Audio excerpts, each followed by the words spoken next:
in Flaris Academy. Our heroes begin to start drawing out and planning their first use of teleportation circle as they make their way toward their destination, Blue Falls. We start today with everybody as preparations have started. What does that look like, everyone? Are we starting our day from the morning, you say? This is from Smith drawing out, getting ready. What do you all do during this time? What are you thinking? I would be after you, Mr. Smith. We had already sort of assigned some different jobs last time, so I believe can't remember everyone's individual job, but I think Ty was going to be speaking with the prisoners that we that are no longer prisoners, I guess, that we brought here to see if anyone wanted to return to Blue Falls, and I can't remember what everybody else's job was. And we all have horrible memories, so the blank stare that you see on everyone's face right now is indicative that no one remembers. Thank you for also remembering. I think I went to find Martha, who's the leader of the pack of people, the first group of people that we brought through. The Thai-appointed leader of the first group. Then I speak to her, and with her go around seeing if anyone is interested or willing to come with us and help bolster the forces at Blue Falls. What does that look like? Sure. I think. I'll help you. Good. That's what it looked. I was about to say it looks like this. I'll let you do the talking. Absolutely, I'll help you. And I have forgotten entirely what Martha is like as a character, so I'm just gonna. Perfect. All I remember is glasses and short. And let me just rescale everything. Hold on. She was a rogue halfling. We just rebalance everything. But now she's and I think I talked a lot. She's probably an arcane trickster. Yeah. I definitely am. Yeah. Especially now, after being at the academy for so long. That's what I said. I didn't get any taller, though. The rumors were not true. You do not gain height when you're here. Exactly. I remember that I was going to get teleportation runic information. Okay. From Matazar. Okay. What information? You see, Matazar is in his office, which is not far or hard to find, considering I think that they were near easy access for you because they know that you're about to leave, so they know that it is something. And speaking with Ty, that it is something that he is trying to help you with by being next to the scry glass and sort of giving you information through that message stone. But he is there as you sort of make your way in. Brother Matazar? Yes. Oh, hello, you're here. I thought you were all left. Not yet. We're going to head back to Blue Falls. Good. I'm going to need any information you might have for the teleportation circles, just in case we have difficulty. Very well. If we need to evacuate anyone or move anyone to anywhere else.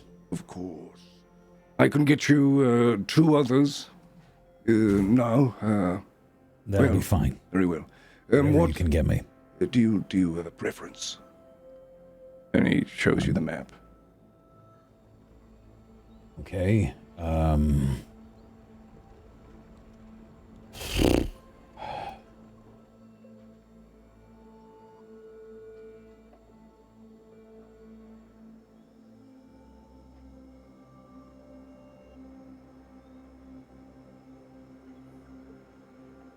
I think it would be most useful for us if I had the circle for...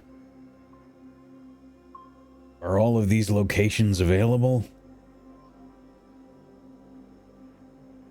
Yes. Or are there... Okay. I will say probably... In character, I'm trying to think strategically.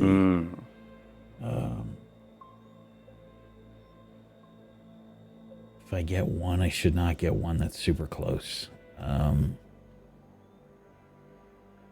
Which? Hornlight. 2 others. Sure, Hornlight.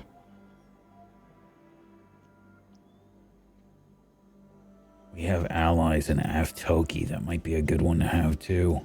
It's far. And if we can get resources from them, unbeknownst to anyone else, that could be useful. 9 uses close to Pendulum, so if we needed to take a trip back to 9 use, we could do that from Pendulum. I'm going to say Aftoki. Okay. Aftoki and Hornlight, 2 far locations. Okay. He is able to, for searching through and finding, I think the meta here is that you can only pick 2, but in the narrative, he does sort of thumb through and find and is willing to give you 2 right now. It does take more time than you expected. You thought it would be like, here's the notes, but he does go through a bit of a lesson as he teaches each of these to you, which does sort of take a bit of time, which could get a little frustrating on the fact that you were hoping to leave a while ago.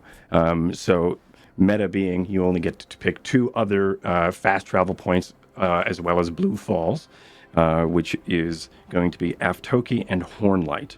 Hornlight, a reminder, is where Lorcan had brought some of his Entente to try to reestablish a foothold somewhere for the Entente cell that he is leading. Blue Falls, of course, is the town in question of where we are hoping to travel to, and Aftoki, for those remembering, or for a bit of a refresher, is the orc town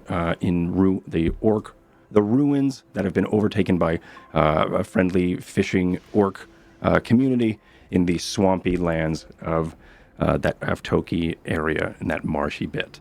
So Aftoki, jot those down: Aftoki, Hornlight, and Blue Falls, and Flaris Academy, because you can always come back. Okay, and after some time, he does sort of, like I said, teach you each of the movements for how to draw. It's not necessarily just draw and there it is. It has to be done in a certain order. The flutes on the Aftoki, the teeth that go around the circle need to be done in this direct order. And then also for Hornlight, the swirls that reach up and around the northern crest need to be done in this order. And he just sort of goes through all of these motions as well as the design. And he makes sure that you are able to memorize and do that. But after some time, you'll now have those 2. And I assume you would meet up with everyone else. Yes. I'll head back.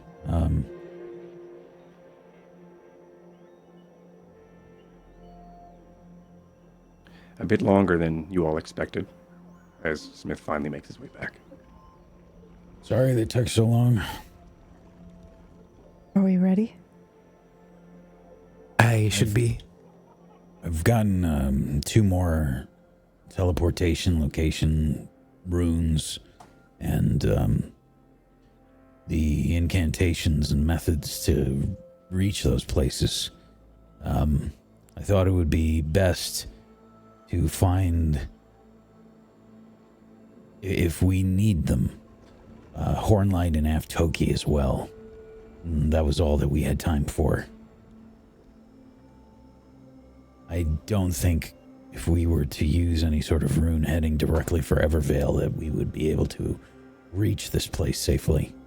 So I went with faraway locations just in case we need to get someplace far away and hurry. Okay. How many people decided to join? Come with? Hmm. Make me a persuasion with disadvantage.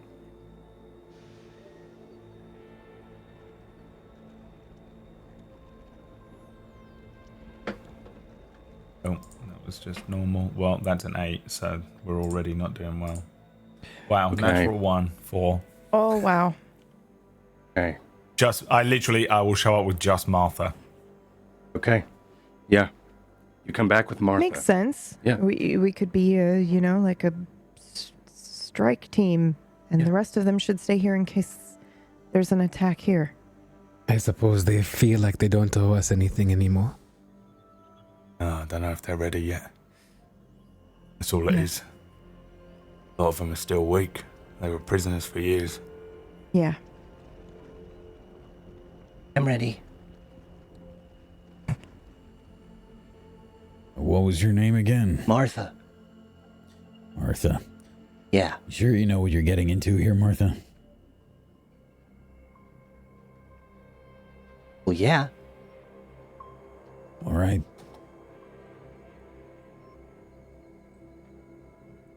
Ready? I'm ready. Okay. We've set up defenses in this city, but we don't know how long they'll hold. Okay. There's going to be a lot of different things to worry about. I'm most worried about those griffins and disrupting anything up on the hill. If they get to the ballistas and the catapults, then the defenses will be severely impaired. The archers are going to be running around a lot. We'll have to look out for any members of the Way of the Grasp. Do you know who they are? Yeah, they were the guys you fought in the mountains. Yes. Yeah. They'll be very powerful. There's gonna be more of those? Maybe. Okay.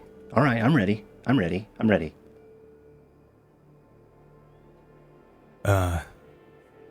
going to start the teleportation rune scribing basically on whatever's involved in the process.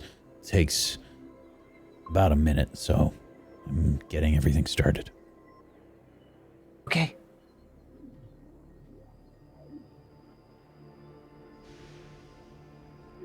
And what happens here, what's going through your mind is as Smith starts to etch out on the ground here. I would like to just quickly walk up to Vasha and hand her a vial. It's a new day, so I have new experimental elixirs.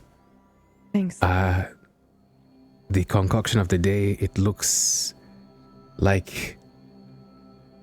How do I put this? When you see it, it reminds you of Smith in a strange way, the way the colors move and swirl. I give it to you and I say, drink this if you think we're going to get into a fighting situation. It should make you a bit more resilient, I would hope. Okay. Thank you. Of course. And then I just walk up to Mr. Tai and I give him a... it looks like a healing potion. Tai, you've had one before, yes? It looks like one. It's not as viscous as traditional ones.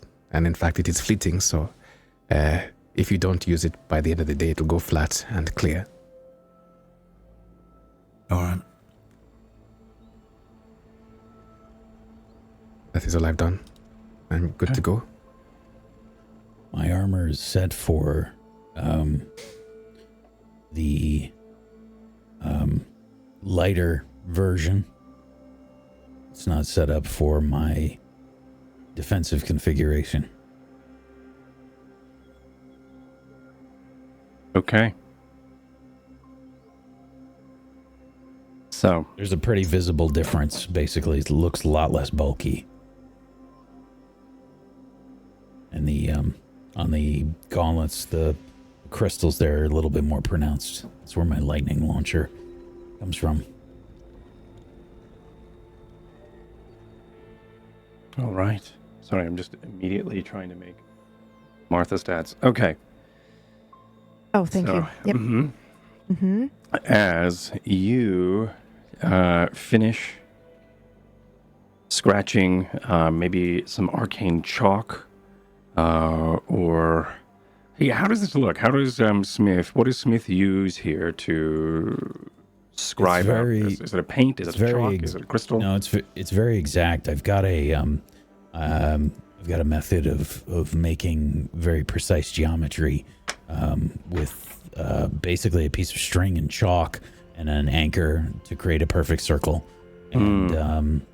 And yeah, there's just, like, I got a straight edge out and stuff. I love that. It's very geometric. Yeah, you're like a craftsman designing something. You're writing out, you're drafting this circle, which is really a sight to see. I think you all, during this time, there is a pinion, whatever those are, set into the stone. A wire or a small piece of twine is pulled out as Smith starts to then make this perfect circle, and then start using different tools to try to make this symmetrical circle, or the symmetrical arcane marking, the circle. You do see, as you are all watching Smith, him... It's almost like he, for a moment, is lost in the excitement and the process of doing it, let alone him panicking to do it in a rush. There is a moment where he is in his element when he is scribing out this mark. And I think, correct me if I'm wrong, Smith, or Wack, but I think there's a moment during this ritual that he's doing where you finally see glimpses of Smith without the armor, without the blacksmith. There's just this, the past 3 months of you staying here, he has become not something else, but he has definitely grown from where he was. And it definitely, in this moment of him drafting out and figuring out the mathematical reason and the symmetry of this arcane rune and trying to make it just right, is something to behold. 3 months ago, I don't think you would have seen Smith care so much about this process. If anybody had ever seen me working on any artificery, then maybe. Yeah. But probably not. But being able to see it now in this moment, where, like, I don't know how public you were, and, like, you probably always did your artificery behind closed doors away from your friends. But now it's just, you get to all see this glimpse of him sharing this moment with you, which is probably something he wasn't expecting to do.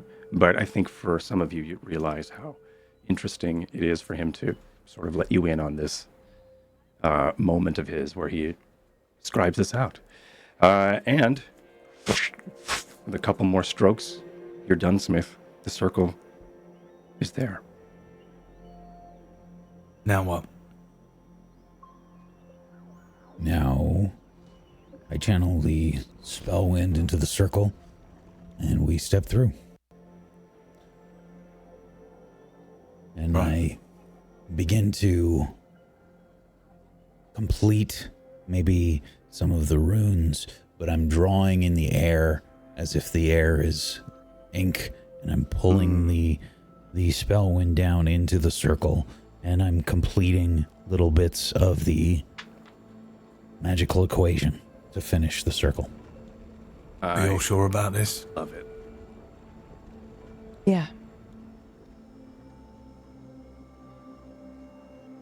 Don't have to go if you don't want, Jet. I must go. Martha steps into the circle.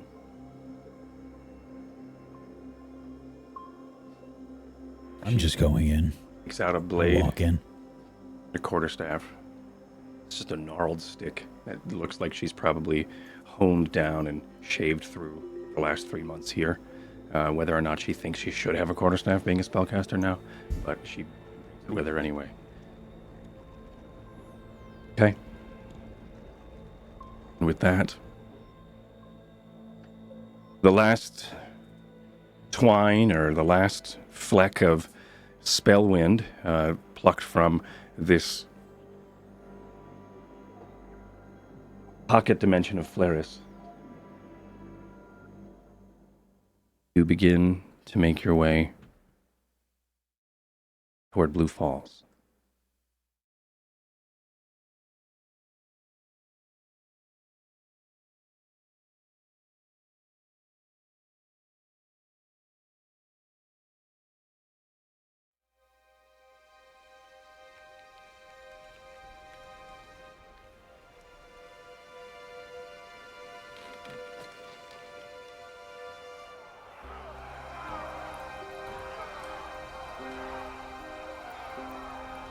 You all, sans Varsha,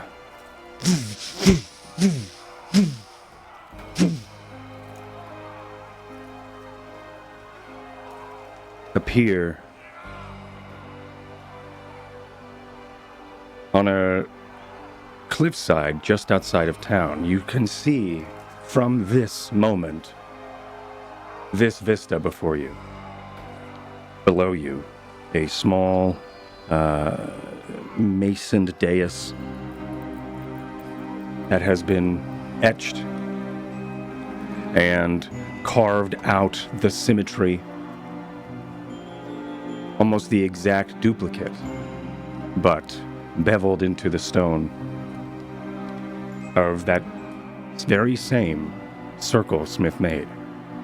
Up ahead, you see smoke, just as you saw it before, Ty. Everyone else, there are these dark tendrils of smoke that reach up toward the sky. A breeze blows through the area. The spell sails begin to spin anti-windward as off in the distance there are a swath of griffin riders.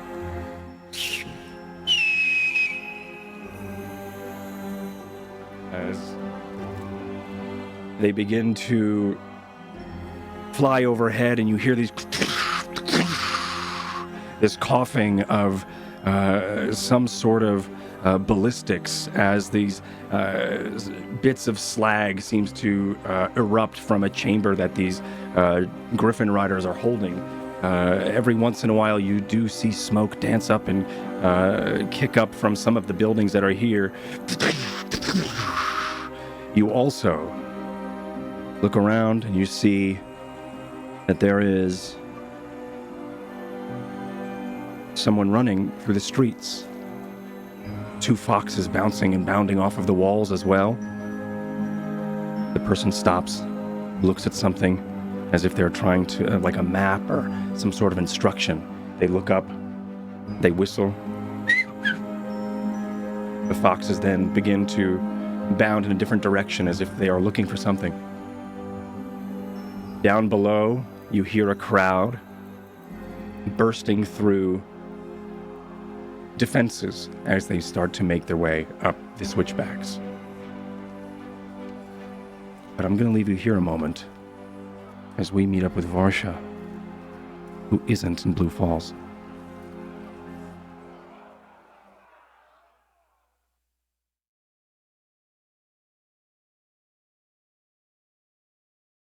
Varsha. Yes?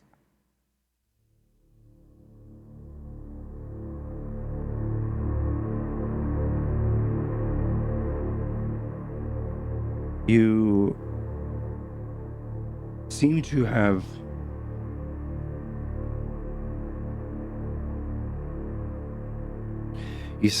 not made it to Blue Falls, at least right now. I think in the moment, in a blink of an eye, your friends seem to have fleeted past you in whatever this arcane transportation that happened. Time slows for you as you are traveling in this interesting dimensional space as you go from one dimension to another, this pocket plane to the material. Around you are stars, and every once in a while, a tapestry of lavender wind blow through the area. You are floating.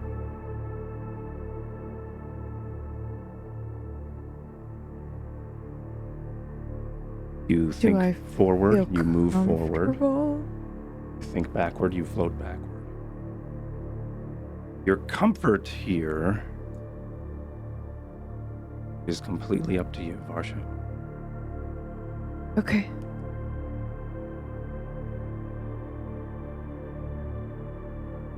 You spin around, willing yourself to, and you notice behind you there is hearth.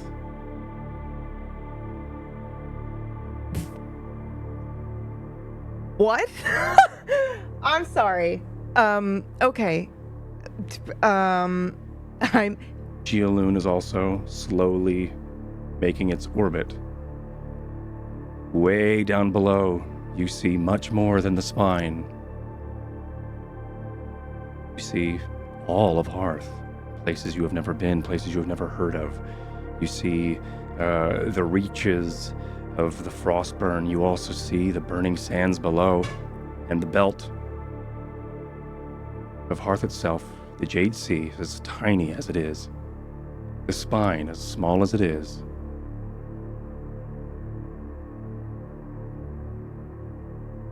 And greeting you once again is the Spellwind.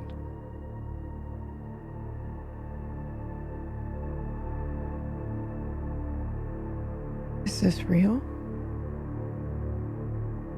Yes. Yes, it is, Varsha.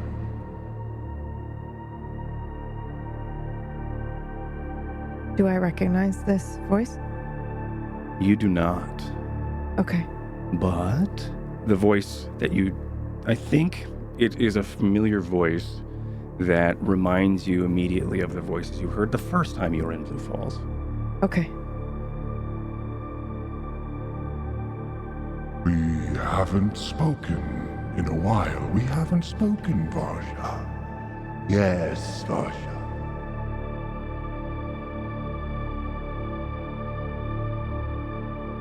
I was in the middle of something very important. Oh, yes. Yes. No worries. We can bring you back whenever you like. Wherever you like. Have you thought about our proposal, Varsha? Honestly, no, not much. What? I think my answer is the same.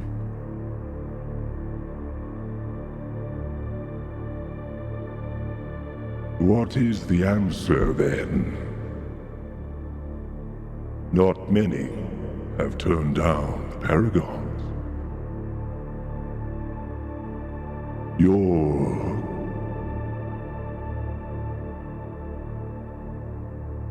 powers can be that of a goddess. Overthrow whoever you wish. Power insurmountable to any god king.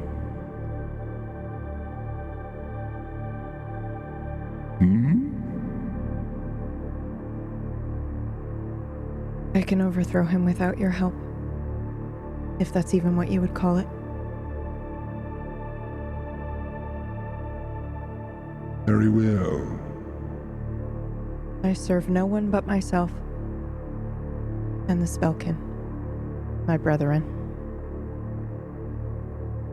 Your brethren? Yes. Are you calling us your brethren? I believe she is. Are you saying that you're spellkin? We are much more than that. Yes. Much more.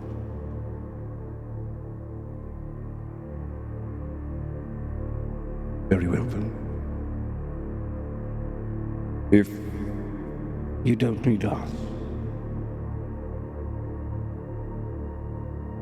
good luck in serving yourself. Fallen sworn.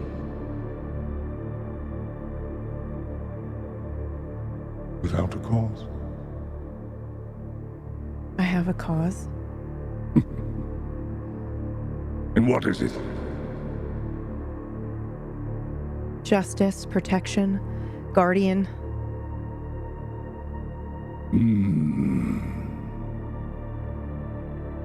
And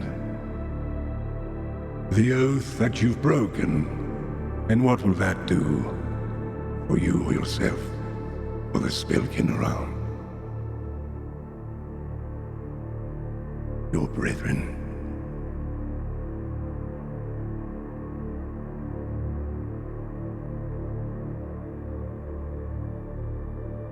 You will need something. Not from you.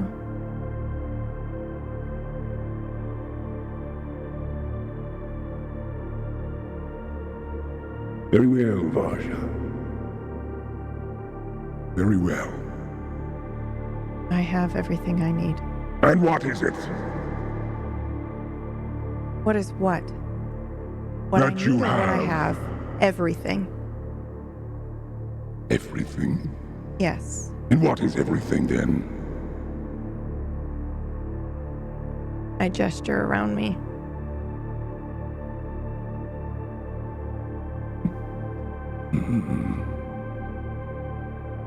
Very well. You think you know more then? No, I don't. No, I don't. In fact, I know barely anything. But at least I know that. And I don't think I know everything, like you. I know I could be wrong. But what I do know is how to breathe.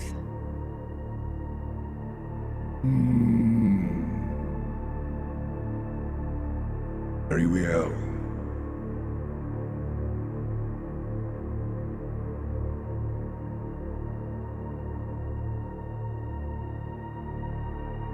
What is this breath you speak, then? Varsha, at this moment, I need you to make make me a wisdom save.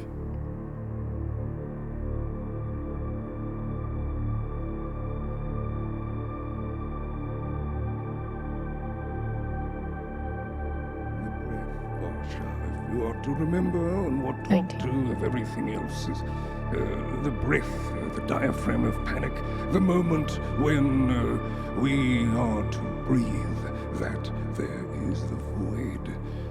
The breath being Spellwind itself and all of matter, but the void is that moment of preparation, that moment of survival, that moment of not knowing what is next until the breath is made. Of course, the breath. The exhale, the opus, and everything prior. The void.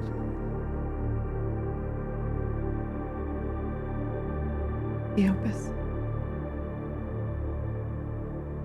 What? Breath, it's the opus.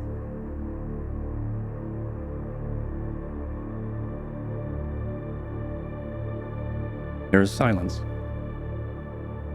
There is a droning, a comforting droning. The Spellwind fleets by one more time. And then you are brought quicker this time.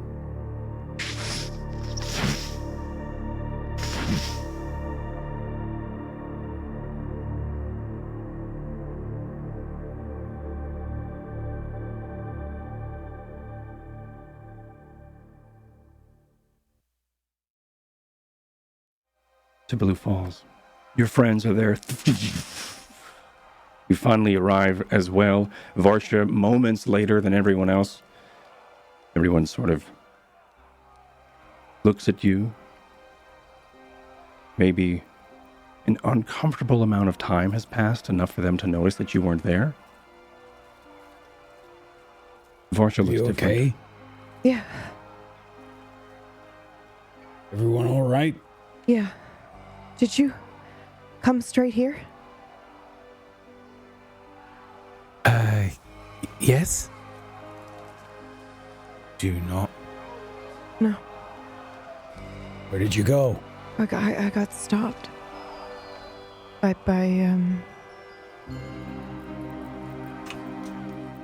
the voices, I guess.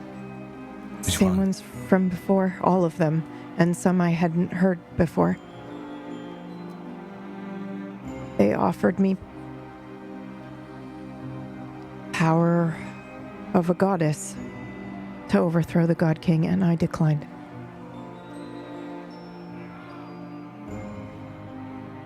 Power. Why? Yeah, Why? I don't need them. I don't want to. I don't want to turn into the thing I'm fighting. And who knows if the God King was normal before he accepted whatever. But he's a champion. I have no doubt about that. But what I do have doubt about is if that is the fate of all champions. Do they just slowly move away from humanity? It's possible. I don't want that for me. Are you okay? Yeah, I feel great, actually. Brad, make me an Arcana with advantage. 21. She's telling the truth. Also, there is something that is different about her. As she says, she declined. You are reminded of an interesting, it's like being reminded of a dream you forgot that you had. And being like, oh, I did dream that. That's weird. That's sort of what happens here as she sort of explains this. You start to then piece together what she just went through as if you were dreaming it, where it's like that sort of pseudo-memory. Ever since Brother Sykes explained breathing, and the Spellwind is breathing in, and that you need space to be able to breathe, I felt some sort of connection. And I don't know. I don't want to swear fealty to anyone but myself, but also something greater than myself, because it's not just me, if that makes sense. You know, you're disappointed. Disappointed? Smith? No.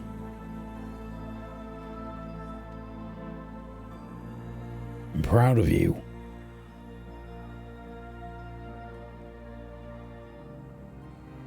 And I'm glad you're okay. We came here to do a job.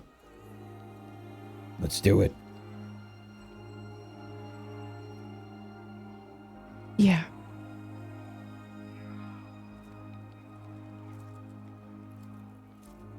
I think in this moment, Varsha,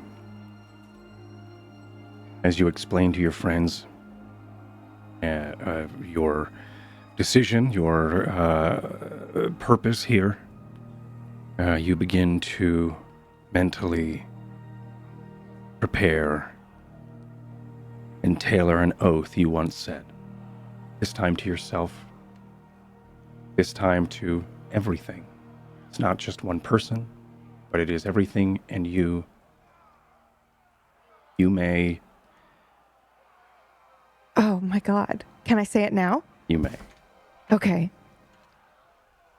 That which I do not know is not what I fear, but what I embrace.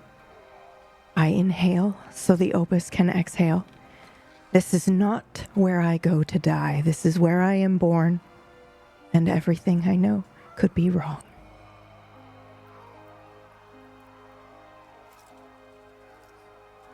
You are now Shut up! Oath of the Opus Paladin. Yeah!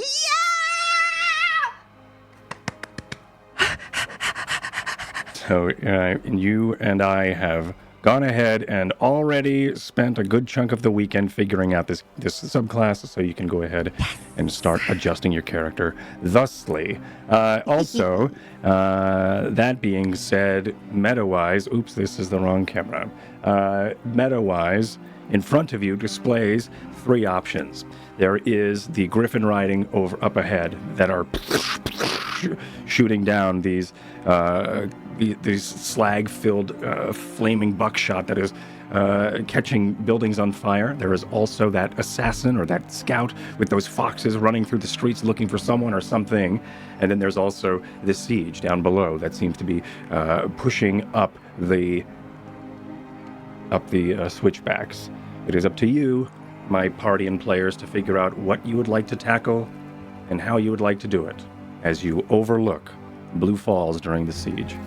Who is in danger? Everyone.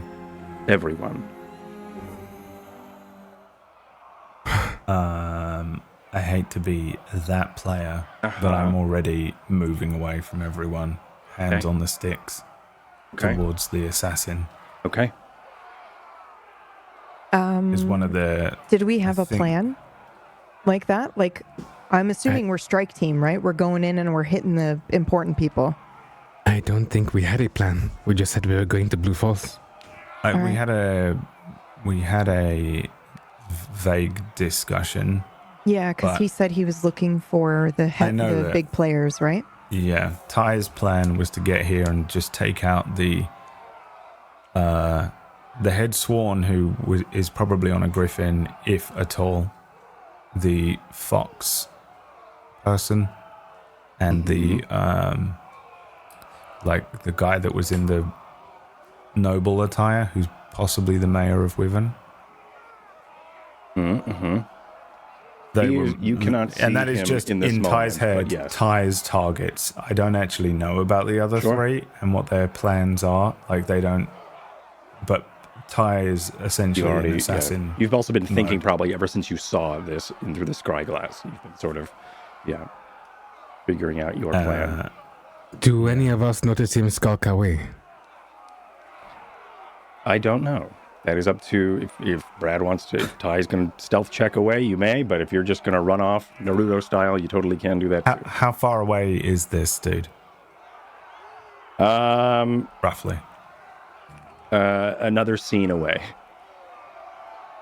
Then I don't think arbitrarily over there. I don't think I'm already shadow mode. I think I'm I start walking away swiftly, cigarette in mouth, hands pulling the sticks out, and I spin them around and start moving swiftly in the direction of Fox. Ty, you got that? Oh yeah. You sure? Are we splitting up? I don't know. There's a lot going on here. If we stay together, we can probably keep each other alive. But that doesn't mean we're going to keep the town alive. What are you suggesting? But if we don't deal with him, we're going to lose him. Yeah, I think we move from high target to high target and stick together. If we're all together, we can dispatch him faster. I point up to the sky. All right. Mr. Ty, I lob a flask to Ty. It's one of the bottled clouds, basically, with the blue and the whites inside it. This is a potion of flight. Use it as you will. Actually, I wouldn't drink it then. Okay. It's a non-canon actual drink. I said, fine. Then let's speed this up. And I'm going to pull on either knee on both sides. I've got these two little sort of like clasps. I pull them and rotate them, and you can start to see basically lines of static energy go up and down my legs. I'm going to cast Long Strider on myself. Okay. And I'm going to start hauling ass. Naruto running. Okay. And where are you running to, Smith? I'm chasing after this person. You're going with Tide. Copy. Yep. I checked in with the group. We all decided quickly that we're going to be... Take care of this guy. Yep. Okay. Make a decision and stick with it. Okay. I toss Vasha a similar cloudy potion, and I shrug, and I follow in the direction as fast as possible, which isn't very fast. Okay. So, as you begin to make your way through the... I'm immediately trying to remember chase mechanics. You make your way through the outskirts and the alleyways of the of Blue Falls. You begin to then see in front of you, about 50 feet in front of you, is this person. They have a bow across their back. They have a large brown cape and a hood and a mask as well. They are uncertain of your approach just now, as they then turn, look, and start bolting as well. I'm going to bring you all over to this map here, as we're going to do a chase scene here. And this is, I think, how we're going to do it.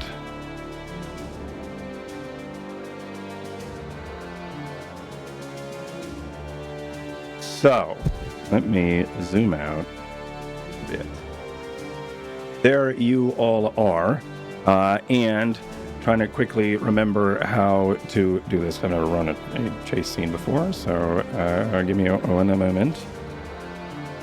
You all are going to be moving.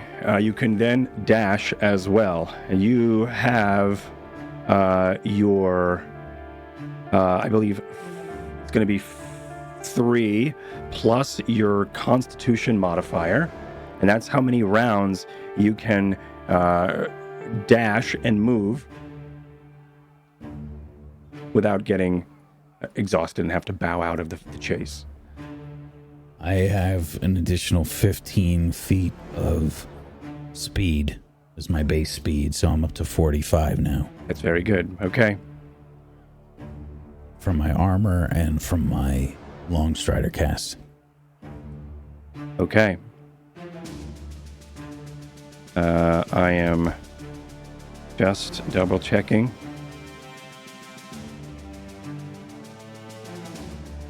Okay. So,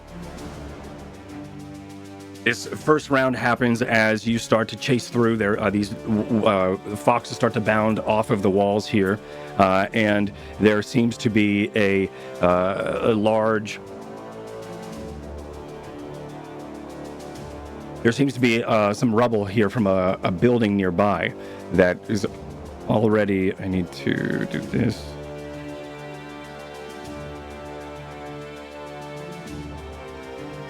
As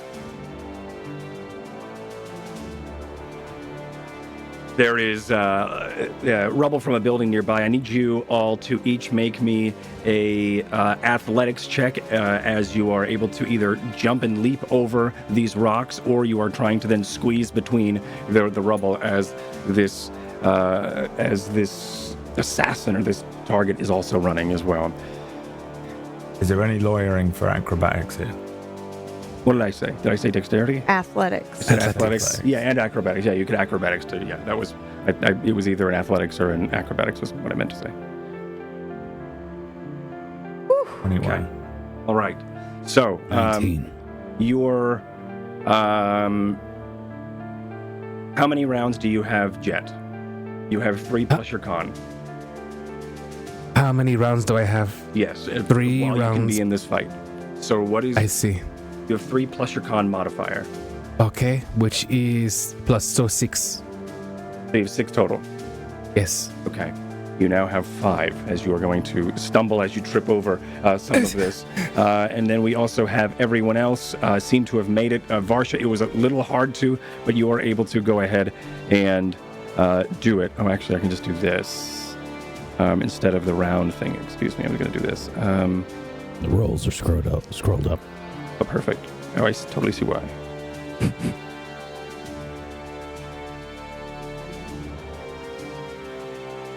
Okay. There we are. All right. So as you run through the... I need to make a save for him, too. He also gets...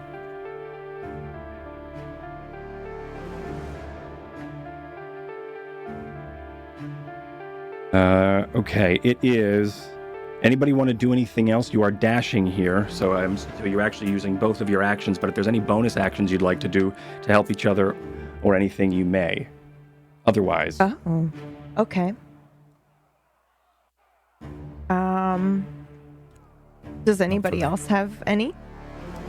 Not a bonus action, no. I'm essentially just going as fast as humanly possible. Mm-hmm. I want to be the first to engage this person, so... My goal here is speed. I think you would probably be starting before anybody else because of your speed.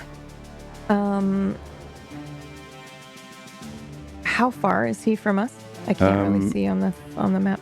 He is 1, 2, 3, 4, 5, 6. He is 35 feet from you.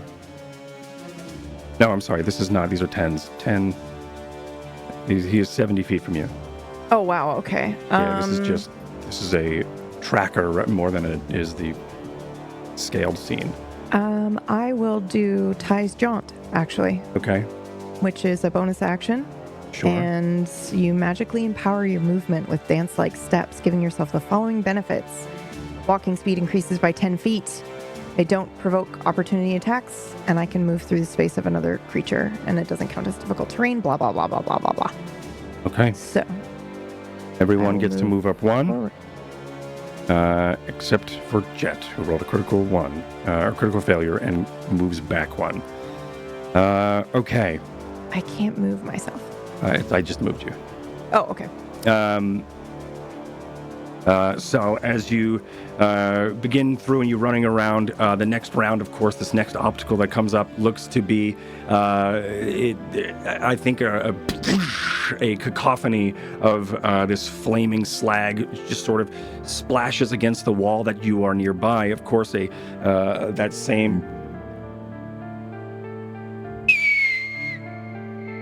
whistles by as a griffin just soars, and a large cough of this sort of flame shotgun from the Griffin Riders light this rubble from a building on fire. As I need you all to make, it's going to be the same roll here, disadvantage for a flaming rubble that seems to have start in front and in your path. 22. 8. That's the wrong one. I'm gonna use my inspiration. Okay. Normalize the roll. Sure. 13. I will also use my restore balance to make it a normal roll for me as well. Okay. Remove the disadvantage. You've already passed.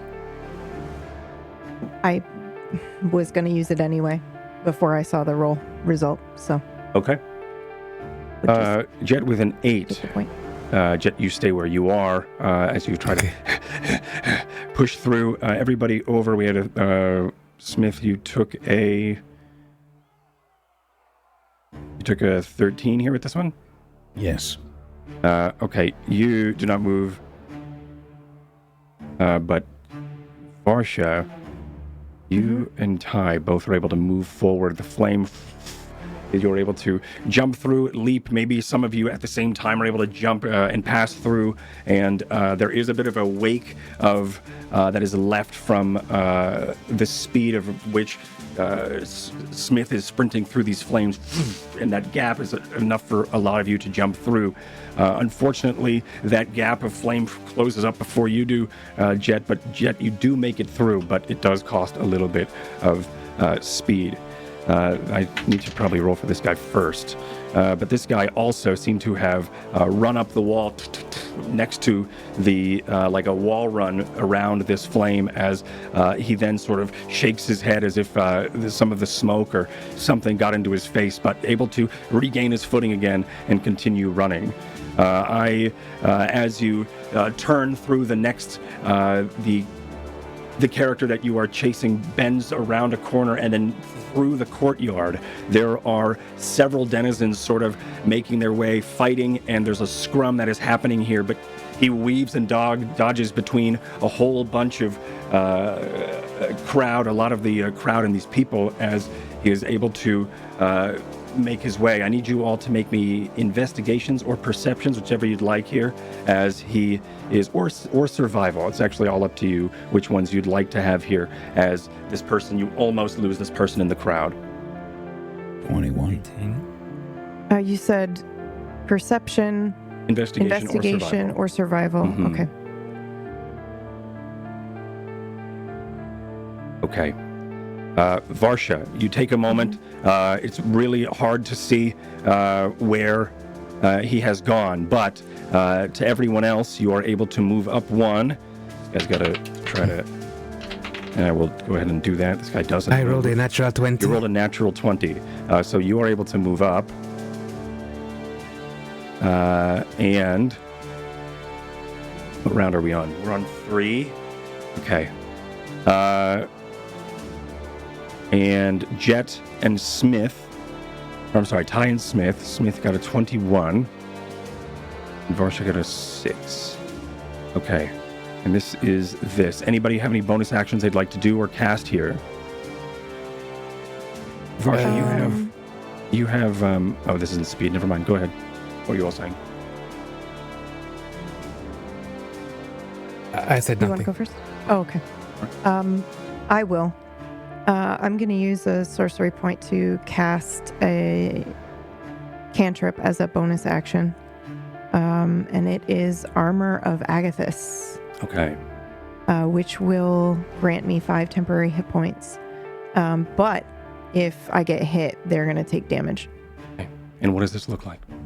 Go ahead. You're running through this crowd. You take some time, I think. Maybe this is why you're a little bit slower here, as everyone's looking and finding where this person is. You take some time to create this Armor of Agathis.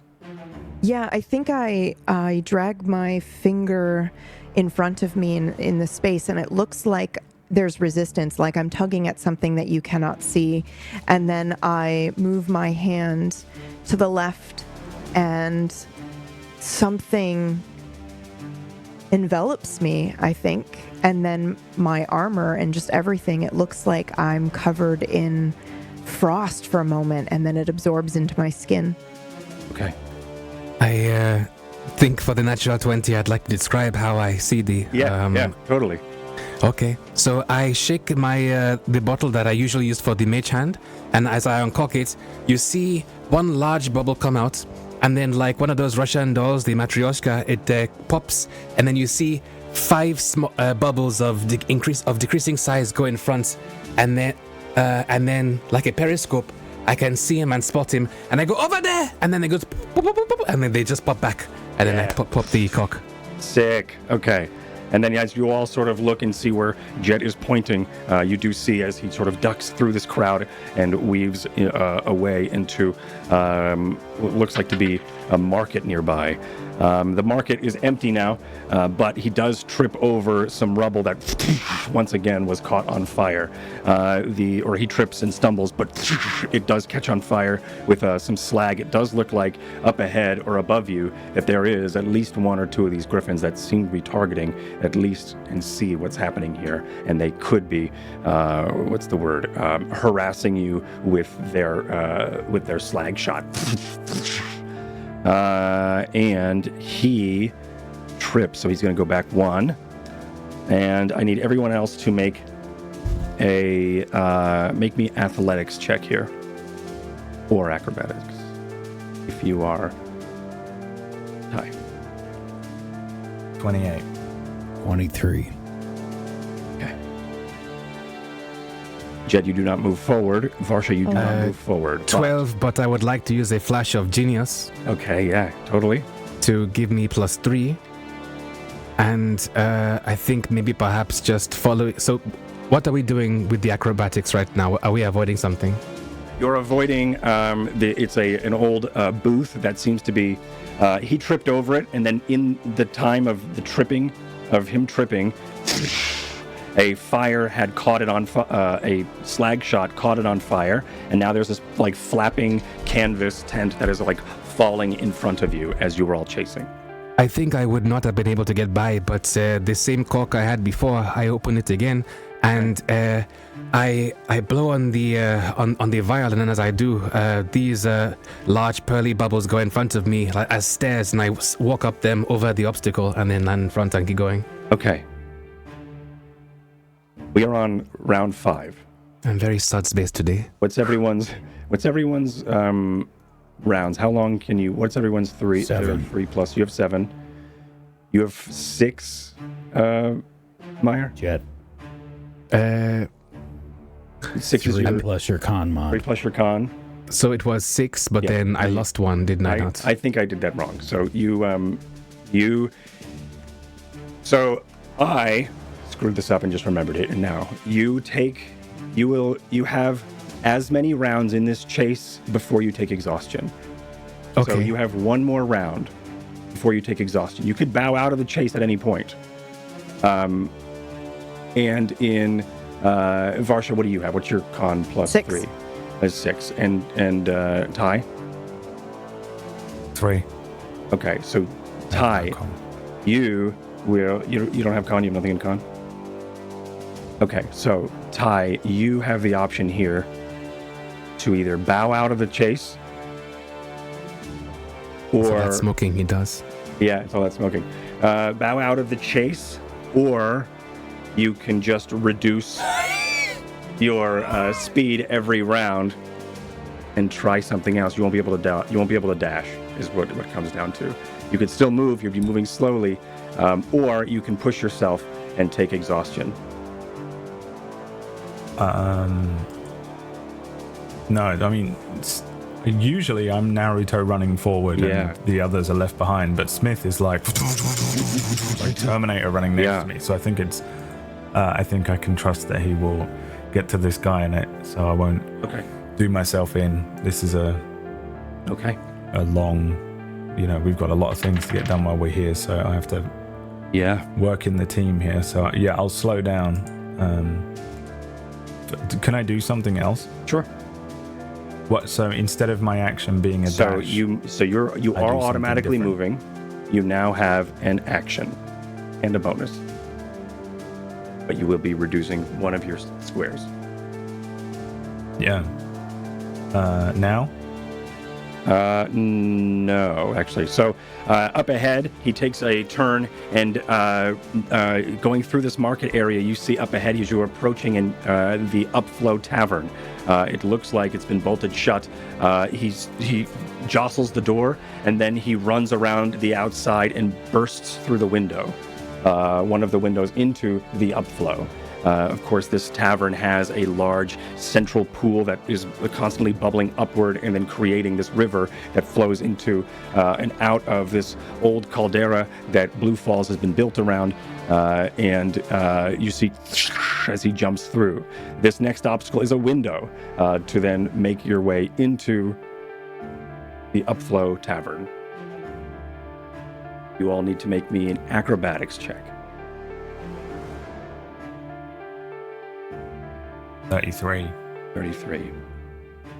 Might be the highest skill check number I've ever rolled in D&D in my whole life. Yeah. 8. Okay. Varsha, 16. you move back 1. Okay.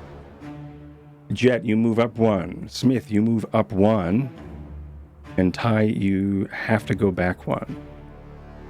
you all do make it through. Congratulations. Oh, I go back a turn? I thought I stayed a turn where I was. No, you'd have to go back because you're getting tired, and you can. But that's okay. No one died and anything. But you all make your way into the Upflow Tavern, and this is where I'm going to need you all to roll initiatives as I set this up. As soon as I have a bloody token. Yeah, I know. I gotta go get the tokens.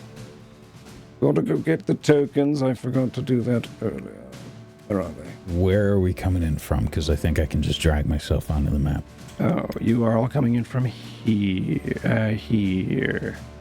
I would like to know how Ty enters the building with a 33. Yeah, me too. Oh yeah, you can. That's sweet. Yeah. You know, like Assassin's Creed, the way that he just almost literally walks up a side of a building, like it's so fluid, so easy that everyone else maybe has to take a moment to think, maybe has to look for a handhold, maybe look for the next, ledge to grab onto or whatever. It ties like a cat. He just moves up the building. I don't have the thing where you have to take a split second to think about where your hand is going to go or where your feet are going to go. It's just every single building. At this point, he can just move up it, and it just doesn't slow down whatsoever. And that's while it might not look necessarily insanely flashy, there's no like triple spin into a window. Okay. And a trained eye would recognize just how little he has to think while climbing up something like a building, especially one that he hasn't. I mean, I've seen this place before, but has never climbed up it before. I think that's all it is, really. It's just extremely smooth the way he moves up this thing. He moves across this vertical slide into liquid. Yeah. Okay. Wow. Smith wants this. Yeah. Click your tokens and give me an initiative. Smith probably just can Iron Man and fly. Who are these people on the turn order? His rocket boots activate and he just flies into the thing. Everyone takes 3 steps and I just kind of bound like I'm on the moon. Mm-hmm. Yeah. Moon boots. All right, go ahead and adjust your tokens. Sorry, I had to change something there. This character, as they sort of turn to look at you all, you see these large skeletal wings start to flap out from its back. The cloak that they're wearing bulges for a moment as these wings unfurl. I'm not sure if you all have seen or know of an Asimar? I don't know how they're pronounced. Ashmere, whatever they are. Anyway, that is Cashmere is what you see in front of you. Thank you so much for correcting me. Soft. Mm-hmm. They are a soft people. Okay, and could you update your initiative, Smith and Jet? Okay. Fixed. Sweet.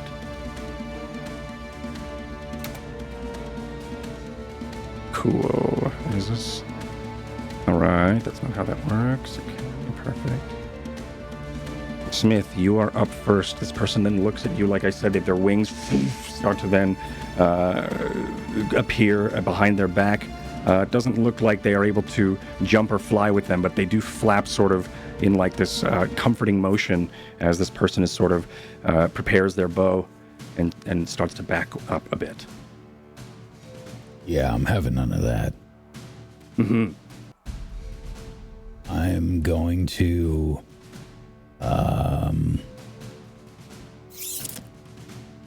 things around this area, you have a full tavern pretty much. There is candles that are lit. It looks like it was probably mid-meal that there is no one else around. Everyone has either gone up and left, but the Upflow Tavern is pretty much as if the rush hour was happening, or the dinner rush, but everybody just disappeared. So you have lit candles around, and you also have the ever-flowing upflow. There are 3 floors here. There are it opens up, and you have a balcony that wraps around and then toward the bar and toward the kitchen, and then there's a 3rd floor that wraps around and goes also once again toward the residence halls that are going to be above the kitchen area. But both of the other 2 floors can overlook down into the upflow.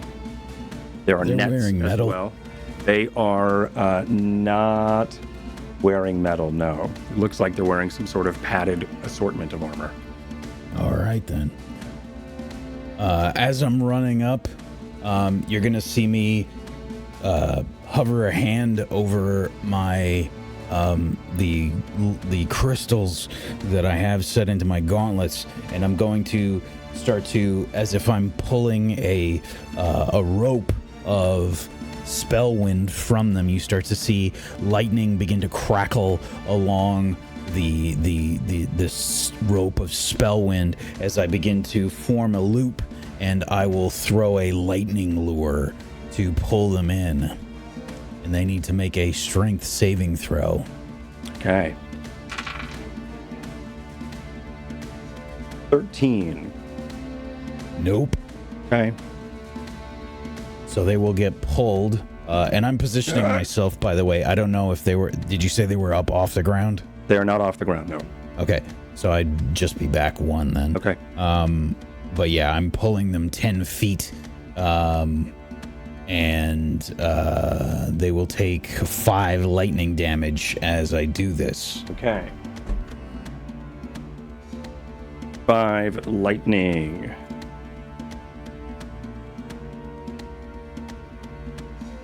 Okay, as you pull and you pull them towards you.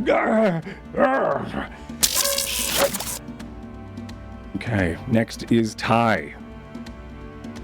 They just be like right here. Oh, thank you. Very useful. This person, they're not wearing sworn stuff. No. Make me a history. I'm curious about, because the thing is, we're kind of just going in. Anyone who knows and has been into probably Trader's Reach. So if you've made a patrol there, I'll allow it. If you've been to Trader's Reach before for any reason, let me know. I don't think I have. Because I kind of just assume that they're an enemy. So we're chasing after them and attacking them immediately, but we haven't actually really checked. So sure. I am curious. We have been in town before, and we might be able to recognize any town or guard colors or anything along those lines. No guard colors. Wanted poster. So if you have been to Trader's Reach. I have not. Okay. All right. Ty, what do you do on your turn?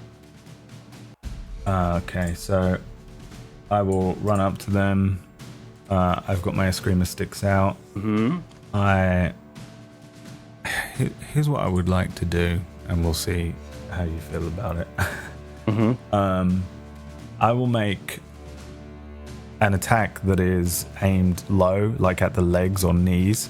Sure. And then as I'm running forward, and then my second attack to their back, like to try and strike them in the spine, and that would be my first 2 attacks. So I'm going to do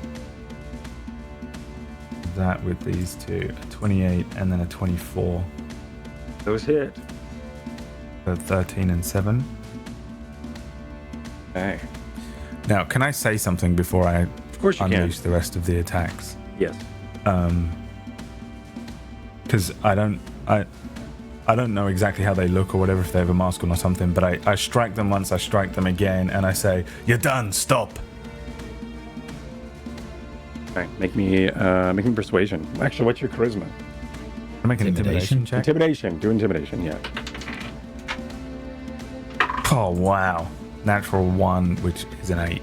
Okay. I think you go to say it and you just, no words come. You know, when you like go to say something and your brain just stops working, you're like, I think you focus more about the attacks than you do even forming a sentence. And just, and then you just never get it out. Yeah, that annoys me enough that I'll hit him again. Okay. Always 23 for 12. 23 hits for 12. Cool. Jet, your turn. Anything else? That's it? Yep. Cool. Okay, I am going to pull my lapel, and a small vial will fly out of my robe. It has like leather wings, and it's going to flap out and fly towards Tai.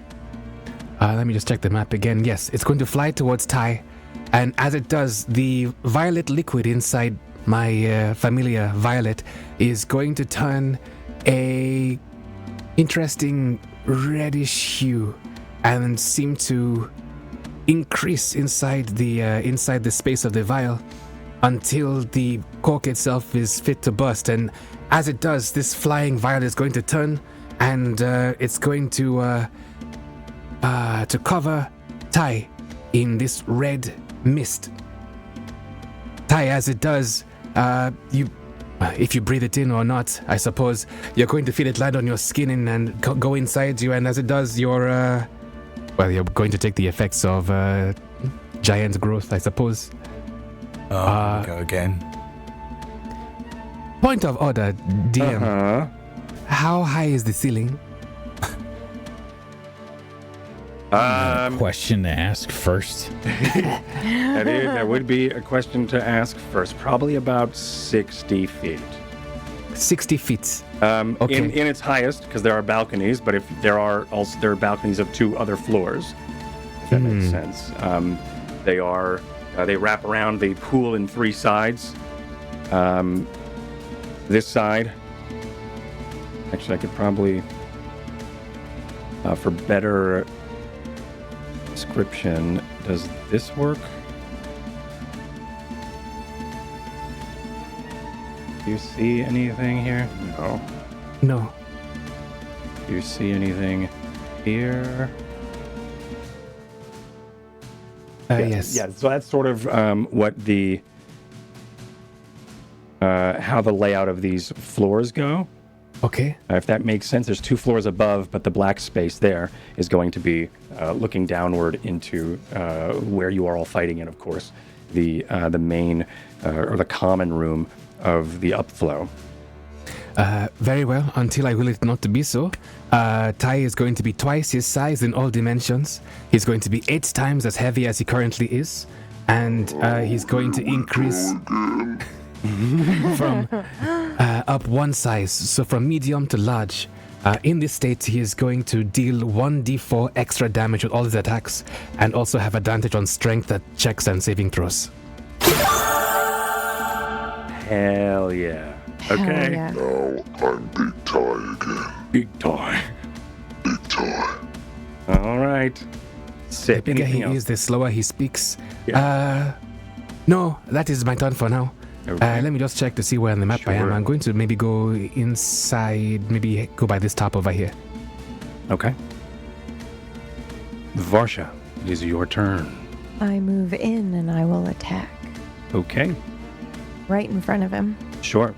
And I will Booming Blade, because it's not going to hit you 2, right? BOOTO. Everything hits me now. 26? 26 hits. Wowie. Okay, which means Oh, it Varsha, also... you have an aura now, right? Uh-huh. Right? I do. Or do you? Wait. No, you No, don't. not yet. No, you don't. Next No, level. I got excited. All right. Yeah, me too. So I think... So 26, I'm 26. assuming hits him. Yes. Okay, so it'll do the 15 damage, but then it also takes 16 thunder damage. And if it moves, it'll take another 2d whatever. And then I have extra attack, so that means I get to just go again, right? Yeah. But it's a plain attack. I can't Booming Blade him a second time, can I? Whack? I don't think so. I think with the extra attack, it depends on what Booming Blade is. If it's a bonus action, then no. I think it's a bonus. No, it's a cantrip. Oh. Cantrip doesn't tell me anything, though. Cantrip is still classified as different things. So if you open up Booming Blade, you can see if it's a bonus action or an action or what. I'm guessing it's a bonus action. It's one action. An action. Yeah, so that means that you can't attack again. Right. So you would have to do a normal attack. Yeah, you would have to do a normal attack. Yeah. So then can you do... Oh, I see. So it's either you double attack without the Booming Blade or you do the Booming Blade. Got it. Yes. Cool. Wicked. Mm-hmm. Then in that case, let me see if I've got... And I do.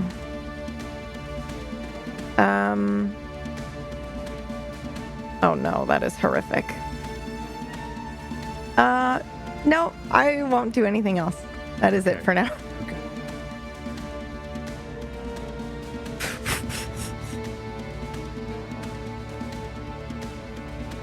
Okay. On this person's turn. So all of those who are within 10 feet of him, which is this aura here. I need you all to make me a charisma saving throw. Perfect. I'm so good at those. 24. 13. Ooh, I'm going to use my Flash of Genius and add 4 to that, so that's a 10. Okay. I'm going to add my Flash of Genius to Ty. Die. Yes. Okay. Big Ty. To Big Ty, sorry, to Big Ty. Big Ty, yeah, thank you. Ty's not here, haha. Okay, so you, what you all see as you go in and strike this character, he removes the mask, and it just sort of dangles over on one side. You see as they open up their mouth, these large fangs start to then grow, and like this, instead of their flesh being pink inside their mouth, it's more like this black. There's these black gums, and their eyes then start to smoke with dark black energy, and they look and laugh at you. As you all sort of, it starts to fill you all with dread for a moment, but Smith, unfortunately, you are frightened until the end of your next turn. And I will... What the hell is that thing? It's about to be dead. I just go, whatever it is, Big Ty will smush it. And that's my Flash of Genius. As it sort of laughs, and as it does, you see that dark wisps of smoke that sort of were, as it was laughing, those coughs of black, like those puffs of dark smoke would then dance around and land near the wounds that you have all placed onto him, as he then heals for an amount. I will... You start to see these wounds start to close, and that is actually, he's not going to do that. He's going to, as he then starts to take the dodge action. Smith, it's your turn. You are frightened.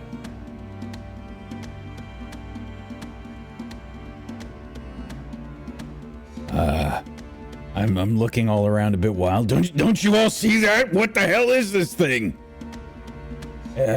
Killable.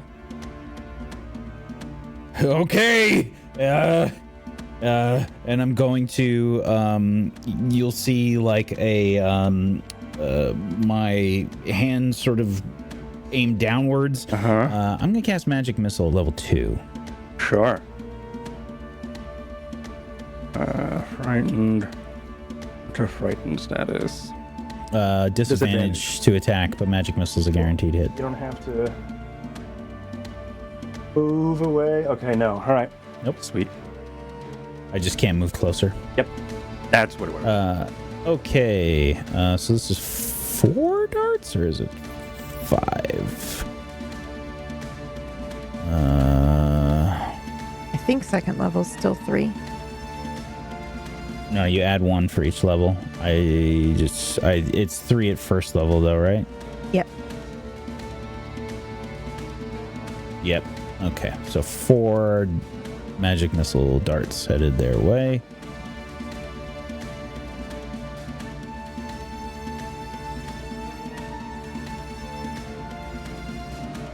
Nice. Okay, so that is 16 damage. Okay. Force damage. So 4 missiles fly. Did I get it? Yeah, you got it. They chirp into the arcane energy around as they find their target. For 16 total, you said? Yes.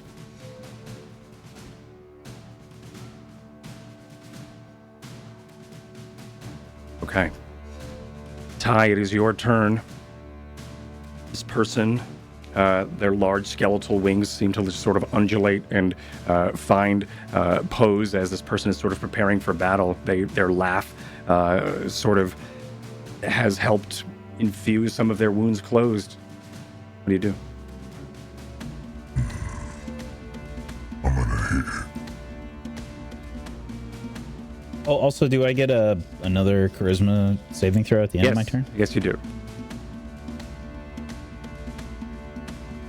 Not that I'm going to succeed with a 0, but...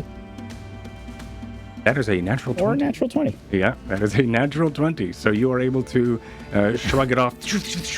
Did I hit it? And obviously you did, because it's magic missile. But you do see they react. They react pretty viscerally as they get hit by these magic missiles, and that sort of re-inspires you to fight. I hit it with a 29, a 26, and a 15.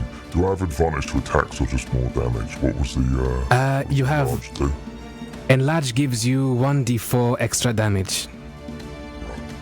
The 29 and advantage on strength checks and saves. 29 and the 26 hit. Alright.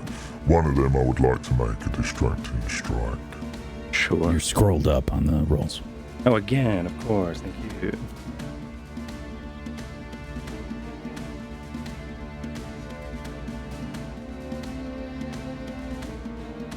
Okay. Distracting is a taunt, right?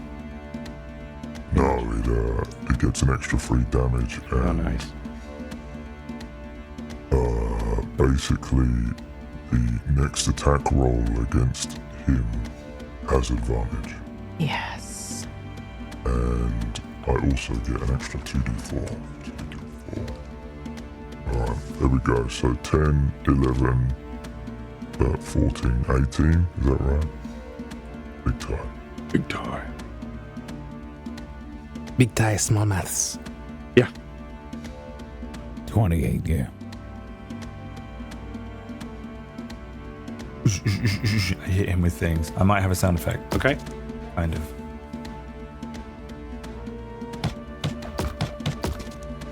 Perfect. Thank you. And Jet, it is your turn. Okay, this creature in front of us that's taking all this damage, how are they looking right now? Like they've taken a bunch of damage. They just got beat up by. You want to make a medicine check? No, I just wanted to know the current state of the battle because it's just us versus this guy. Yep. That's sort of it right now. It's just you. It's you're alone in this. Some candles have flickered out due to the combat happening nearby, but as it comes to the status and how well he looks, I will need you to make a medicine check. Okay. Well, I do not. Instead, I pour out a green gel from a vial, and I am going to grab a golden coin and pull the gel back, and then let go of the coin, and as it does, it's going to fly with the gel towards this guy, and I've basically performed a catapult, and that's going to be 4d8. And when you say basically, you mean cast a catapult.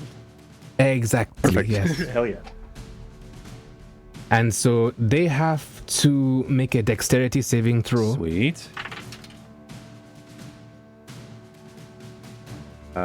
It is 17. They succeed. So they see the green gel fly past them and embed itself into the wall behind them. Okay. And they duck for a moment. Yeah, it sticks into the post behind. It has a large net. Looks like a crabbing net, just on some sort of crane. And the coin that you launched, is that what it was? Mm-hmm. Yeah, Yes. that is now stuck into the post, like that guy on TikTok who throws things into the wall. That is what happens there. Okay. Yes. Anything else?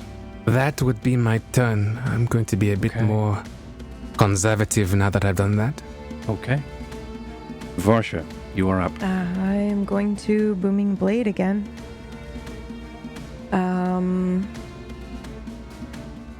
I have disadvantage, right? Or is this the next attack roll that I can use that is equal out? Are frightened. Did Jet just use it? No, I'm not. I'm not frightened. I passed. You are not frightened. You passed, yes. Oh, your advantage because of the distracting thing. Yeah. That right. is So it evens it out because he took. Well, no, because he took the dodge action, right? Which yes, he did. Thank you. So it's equaled. So now I have a normal roll, right? Okay. Correct. 28. Hits. Okay. I'm assuming so. So it'll do the 13 plus 2, but then it's also going to do booming blade damage. And I think the first time we saw this, it was the same old booming blade that we've seen Varsha do 100 times before. But this is different. And I'm going to swap out the thunder damage for void damage. Okay. And he takes 18, which means he has to roll a 1d20. Yeah. Yeah. It was a D20. Yeah. I don't think the dueling style adds to that, by the way. So it's just the 18. DC 10. I wrote this down. Oh, man. I forgot about this. Yeah, me too. I was so excited when I saw it on the sheet, and I was like, oh, yeah. I may have broken the character already, but we'll see. Yep. We'll find out. What these tests are for. This is... I think if I were to make an instinctual change immediate, it should be I can only do that with cold damage. Otherwise, it's a little OP. Yeah. A little OP. But is it? We're level 10. Well, you guys are level 10. It is. Yeah. How do maybe. you know anything? Yeah, you're right. I don't. I've never played a level 10, so I guess we'll find out. You're right. Yeah. It's true. How dare you? Yeah. I okay. can't work any of this stuff out over level 5, let alone level 10. Yeah. Every time I roll my own dice, I'm like, I don't know, man. I saved. Damn it. Yeah. Okay. I saved. I rolled Next 15. time. I'm I'm coming for you. 10. It's good. Mm-hmm. Okay. Perfect. So with void damage. Mm-hmm. I think the booming blade now looks like a little mini black hole that kind of like just like an accretion surrounds disc him. around him. Yeah. Yeah, and then if he Sweet. moves, obviously it's gonna crunch. Sweet. It'll activate the singularity. Exactly. So void damage, which we're testing, is every 10 points of void damage that has been cast on you, or that have been inflicted on you. You have to make a what was the save? Con save. I'm assuming it's to 50-50. Yeah, so it's a DC 10 con save, and if you fail, you take an exhausted condition, which could be sweet, but also terrifying. So that's every 10 points. So that's something we'll have to figure out and sort of all that goodness. I said 18 I just took? Cool. Yep. Anything else, But Varsha? it's 10 points all at once, right? So it's not 2 more points of damage and he has to roll again. It's 10 all at once. Yeah. That's what I thought. Okay. Okay. Anything else? No,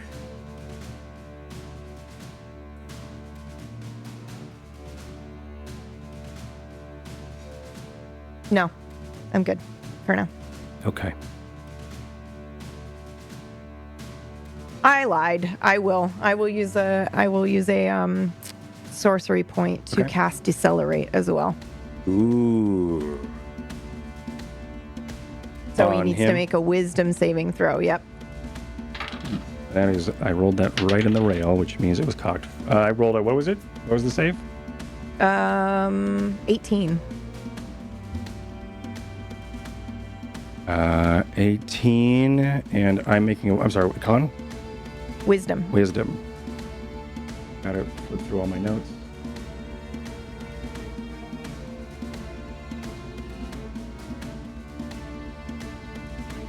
That's interesting and very weird. I rolled a 15. I failed. Okay, so its speed is halved. Until the effect ends, the creature's speed is halved again at the start of each of your turns. Okay. Okay. Now his turn.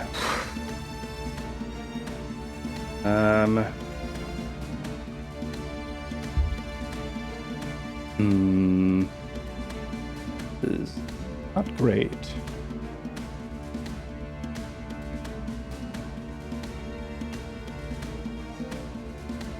This person is going...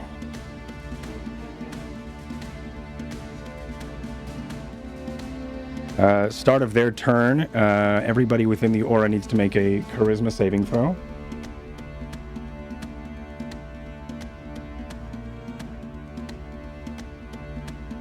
$27.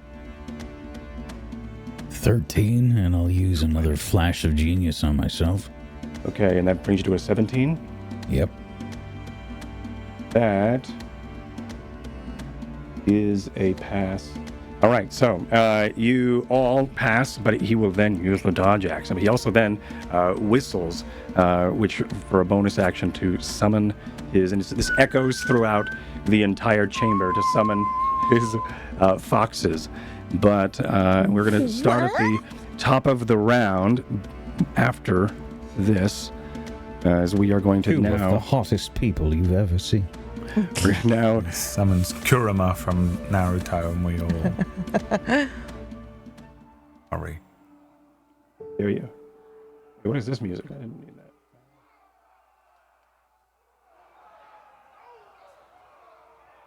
Is now we're going to swap on over to here and check in on the switchbacks. Oh, yes. So I went ahead and I've put auras down all over this map for us to know who is in ranged where. Unfortunately, yeah, I know.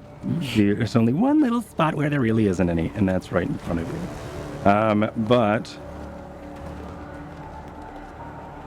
not too much music happening right now, I can tell. No, I don't. All right, so who would like to be what? There are three, right? There are three things. We have... Oh my gosh. Oh my god. We have three different things. The ballista, the catapult, and the archers. Ty, Jet, or Brad, Myre, and Wack, you can choose which ones you would like to control. Okay. So we can Archers. choose... Okay. Right? Ty is taking, or Brad's taking archers. Catapult. Okay. And then ballista is going to Wack. That will default to me. Okay. Give me one moment, as I'm still having... Haha, Varsha just gets to be the oil spill. Yeah, you No, can do I the oil wasn't spell, haha. here, right? Right. Oh, it's fine. I will enjoy watching this slaughter. I am going to put this person here for the sake of the visuals for the people.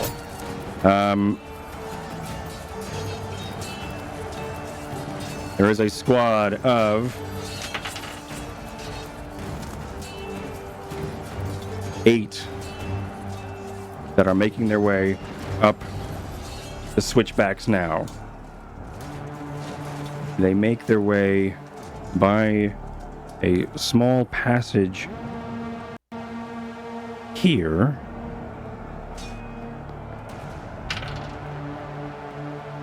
And 3 split off and go up this passage.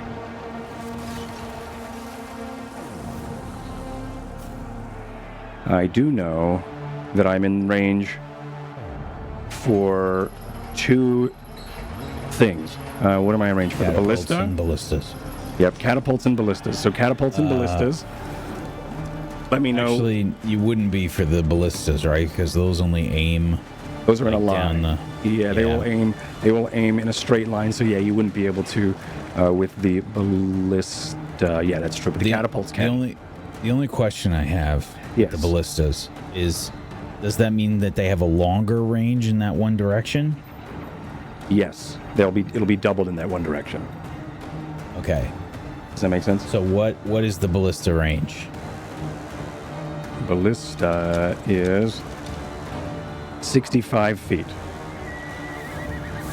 Okay. So yeah, you're this orange one. Okay.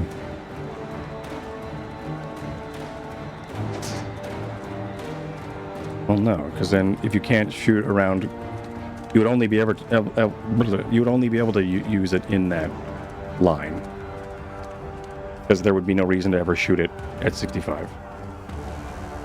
So you could shoot everything in the line at 65, but I don't think you'd be able to reach this passage because we're on a slope here, and there's switchbacks. Does that make sense? Yeah, I don't think I can aim with this ballista down that way. Yeah, not downward, but you can shoot, of course, across. But the catapult can make an attack. And now I've got to remember what the catapult does, which I definitely thought I wrote down. Brad did last week. Yes, you're right. I pinned it, maybe. Did I pin it or did I just write it? I mean, I think I have it in my notes as well. I can just recopy it. Hold on. Group. Google helped. So the catapult. 2d8 fire. Or 2d8 fire damage. Okay. Go ahead and make me an attack roll. Brain. Thank you, Jet. So give me attack roll plus 3. So 1d20 plus 3? Yes. It's 7. Well, that's 7. So, unfortunately, nearby the catapult launches, but there is no. It doesn't find any purchase as it lands on the switchback. And you are probably going to land. I think the catapults leave fire though. For a round. They do. Sweet. I have to go run over to another map and grab something.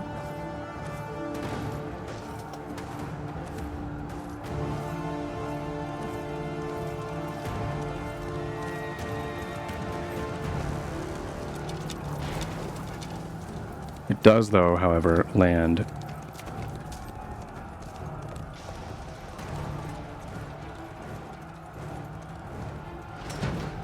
here, which is just behind. This is where I put it for those who are watching.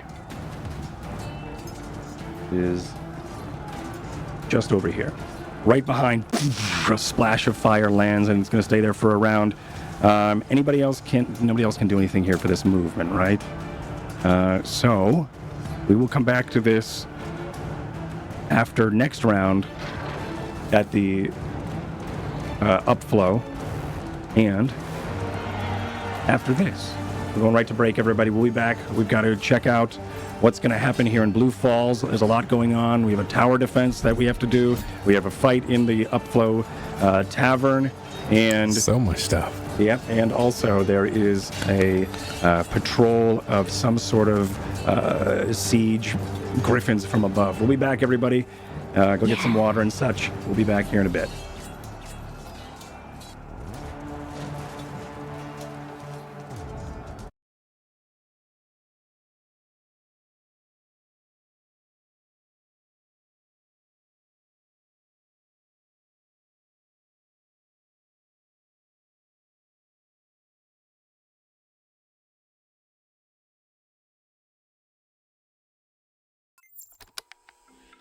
In these state-of-the-art facilities, we're studying all around us. It's an exciting time for xenobiologists, linguists, and Let's keep moving and get you to safety and orientation. Welcome to Exo-Aviarium.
I don't know. He's not. Are you familiar with the theremin, boy? He mused aloud, and although his apprentice was indeed in the room, it seemed almost as if the mage was speaking to himself. The fireplace crackled and snapped, full of fresh logs the boy had practiced on earlier that very day. The mage was sitting at his desk, hunched over some parchment and books, carefully scribing something with ink and quill. It was originally known as the etherphone, and it's an instrument controlled without physical touch. 2 rods sense the position of your hands and control the oscillators for the frequency. Sound is created by finding the perfect relation from your hands to the rods. Now, when you learn to play the theremin, they teach you specific hand gestures and finger positions for each note. You technically don't need these gestures, but it makes it easier to be precise each time. This is the same for somatic and verbal components, or any other tools we use, like your staff there. At this, he lifted his quill slightly, turning to the side to peer at the boy over the rim of his glasses. Do you understand?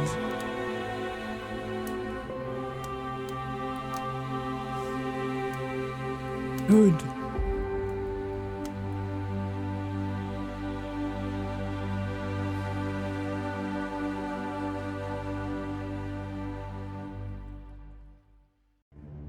Lord Creighton, we have reports of more sick in Walden. Denizens are blaming the crops, sir. We will see what we can do. Smith, join our sworn sent to Walden. Find out what we can do. Keep the people in good spirits. We cannot afford to cancel the festival. As he commands, Lord Creighton.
Carrie, at first light, I'll be leaving town to join the resistance.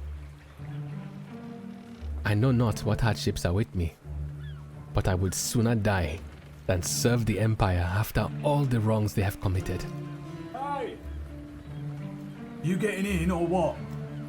Although, first impressions with my contact are making me wonder who I should be more fearful of.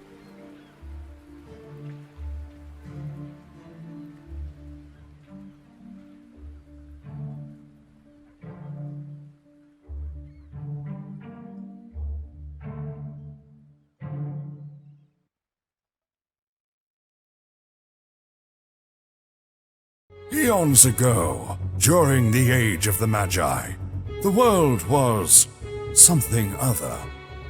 Magic is all that there was and all that was needed. Legend states that a cataclysmic event brought a great frozen age to the world of Askren, and soon after, a new era dawned.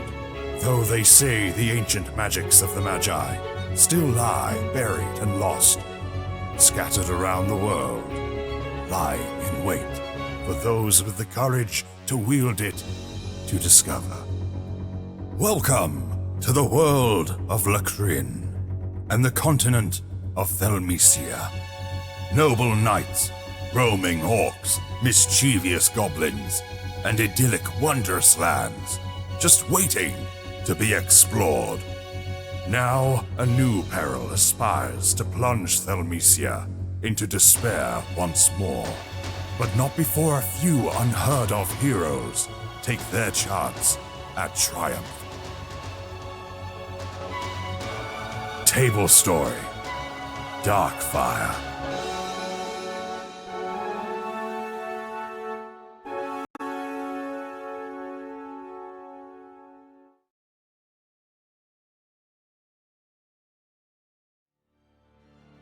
During a siege with Wyvern forces as well as sworn forces, the party has chased an assassin, so they think, into the abandoned Upflow Inn.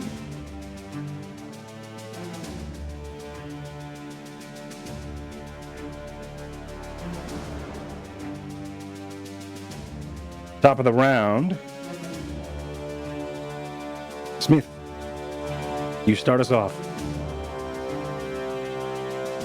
There are now 2 foxes that seem to have showed up. One north and one southwest from you, Smith.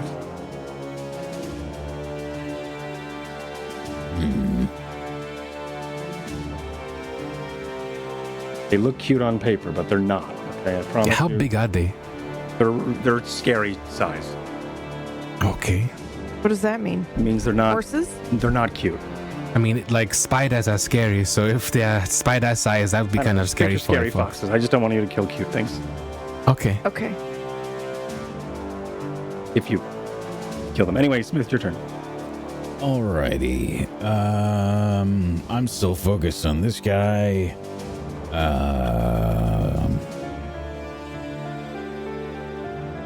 They are dodging.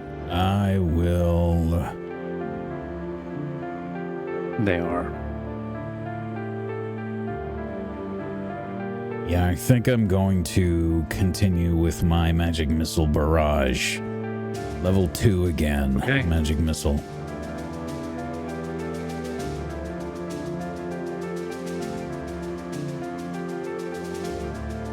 Is super fair. 6, 11, 14. Nice. Force damage.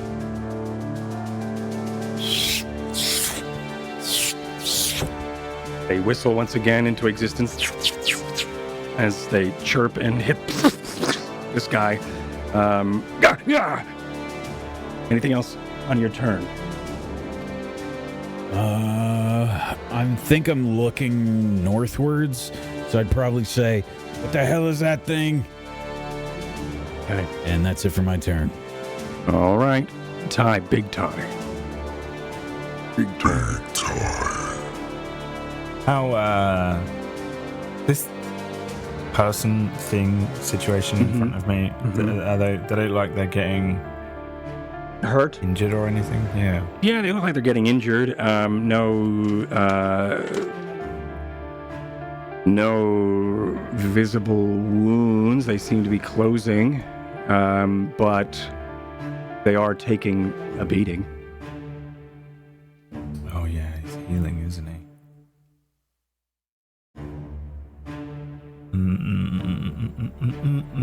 Yeah, I'll keep beating him. Okay. With big tie sticks. Big tie sticks. Big tie, big sticks. Mm-hmm. So it's 2 and 3. 18, 13, 23. 13 does not hit. The 18. 14 bludgeoning damage plus 2 is 16 bludgeoning damage. Okay. They try to... Oh, wait. These are disadvantage. Or do you have you have advantage? No. Then these are the disadvantage. They're dodging. Oh, he's dodging. Yeah. Okay, let me roll them all again.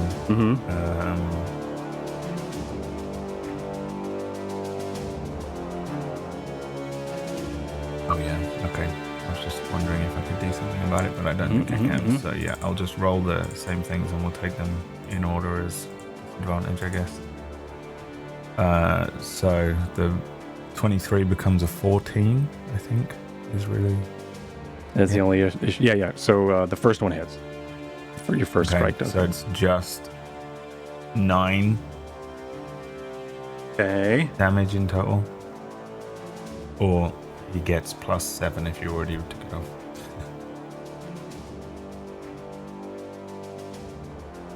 All right. Anything else on your turn?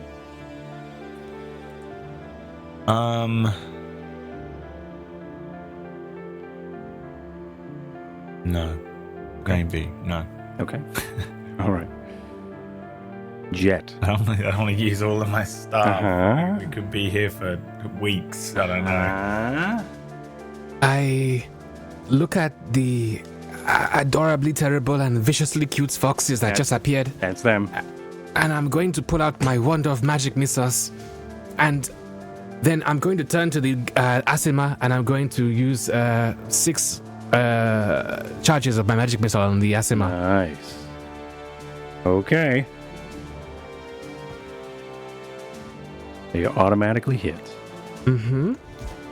And I can use, because it's the wand, I can use as many charges as I want from the wand as long as I don't go past 7. So I use 6 of them for 22 points of wand damage. Cool. So yeah, much like Dark and Darker, magic missile flies out of the wand of Jet as they sink into scrolled up. Mother of Scrolls. Mother of Godking. All right, there we go. 22 damage. Anything else on your turn? No, I'm going to stay here now. Okay. Varsha, is your turn. I do my booming blade again. But I'm going to remove the disadvantage with restore balance. Okay. 28.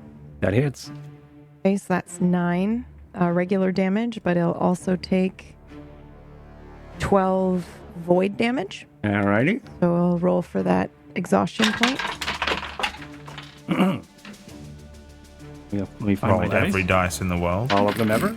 Sounded like. I passed. Okay, and then I am going to use a bonus action to cast Lacuna Revoke.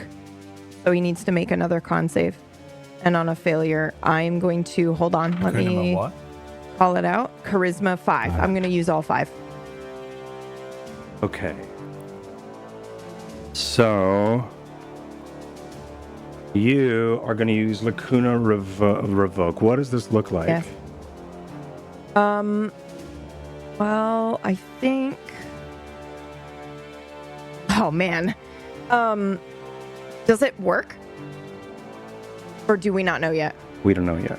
Okay. I think it's sort of fucked up, if it's okay, Cord. I think it looks like Varsha and this thing are switching places. Okay. But at the same time, they exist in the same space. And so it's a little weird and almost like they're kind of fighting inside each other's skin. It's really weird and disturbing, I think, probably to look at. Like, they're both trying to occupy the same space, and it's... Sure. They both go ethereal a bit and look like they're in pain and struggling for that space. I'm picturing, like, in Harry Potter, when you get kissed by the Dementor, that brushstroke pull of... I haven't seen it, but yes. But anyway, there's a pull of... like this blurred, looks like somebody took a smudge brush and just brushed someone's video.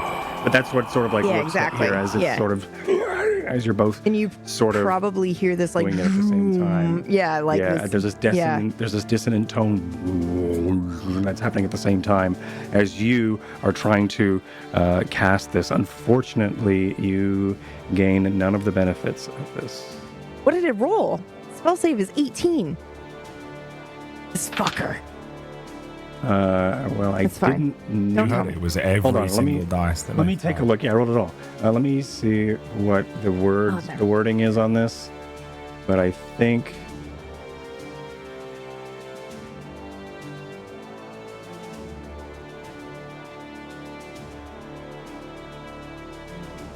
Right, even if I fail, you still don't get a bonus. This person doesn't have anything to give. Yep.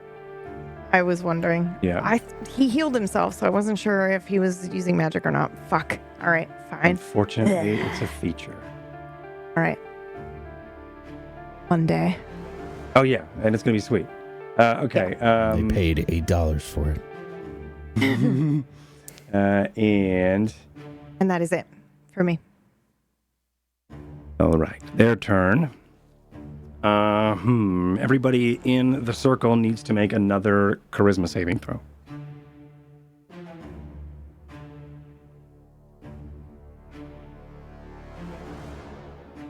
Mm. 13.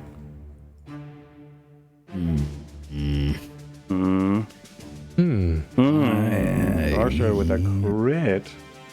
I am going to use... Varsha, you're fine. Use both of these. No, I'm going to take it. Okay. Smith, you are frightened. Ty, you are frightened. As the same visage of dread seems to stop you in your tracks. This necrotic shroud, may I say.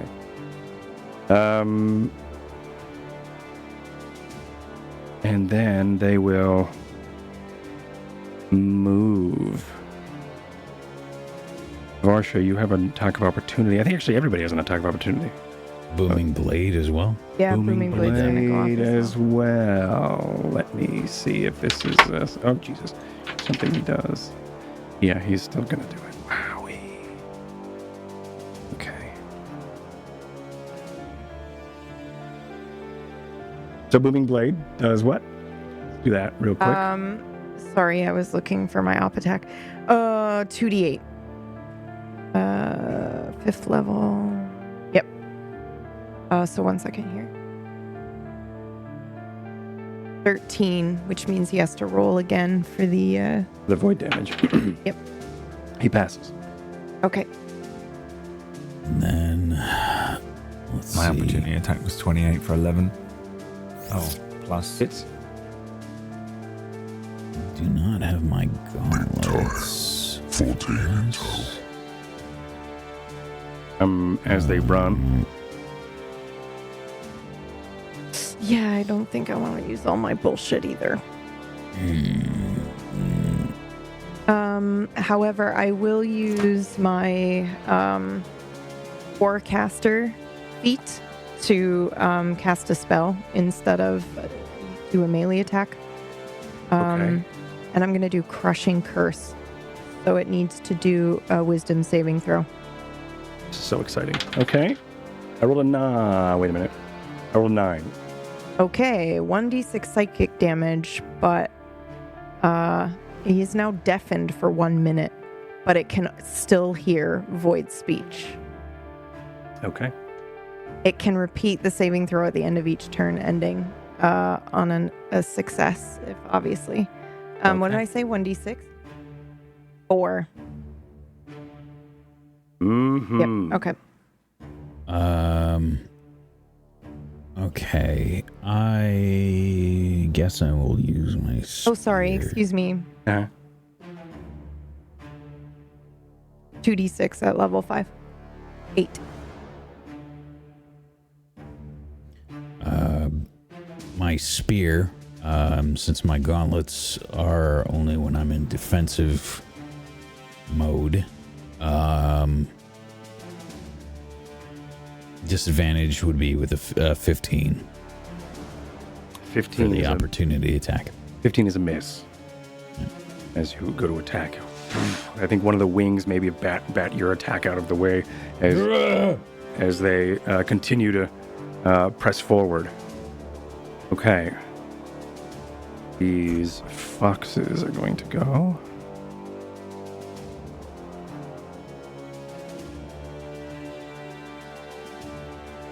Fox runs up to you, Smith. Don't look at it too much. And another one will move up to Big Tie. And they will attack. They move unnaturally quick as they bound off of some of the tables nearby. It almost is like there is a bit of trailing behind their image as well, signifying that they may or may not be from this plane. Smith, what's your armor class? My armor class is an 18 at the moment. Okay. I rolled a 17. Okay. This one goes to attack you, and it just bounces off of your armor. And then this other one is going to do the same thing to you, Ty. This is an 18. Yep. That hits. You take... Ford, you have the icons very small on purpose, but how big are they actually? Just so I know... They are... Like when I will reach within 5 feet of them. They are the tiny size, but I can... Okay. Yeah, no, that's fine. Oop, jeez, that's too much. Too much Smith. Too much Smith. So they are tiny. They are yep, tiny. That's fine. Yep. They're like these tiny, vicious, spectral foxes. Chihuahua fox. What was that? About the size of a normal fox. Foxes are big. Well, and they're not I suppose compared to people. It's true. If you're an ant, they're huge. So anyway, Right. I attack you and I roll damage. That's what it was.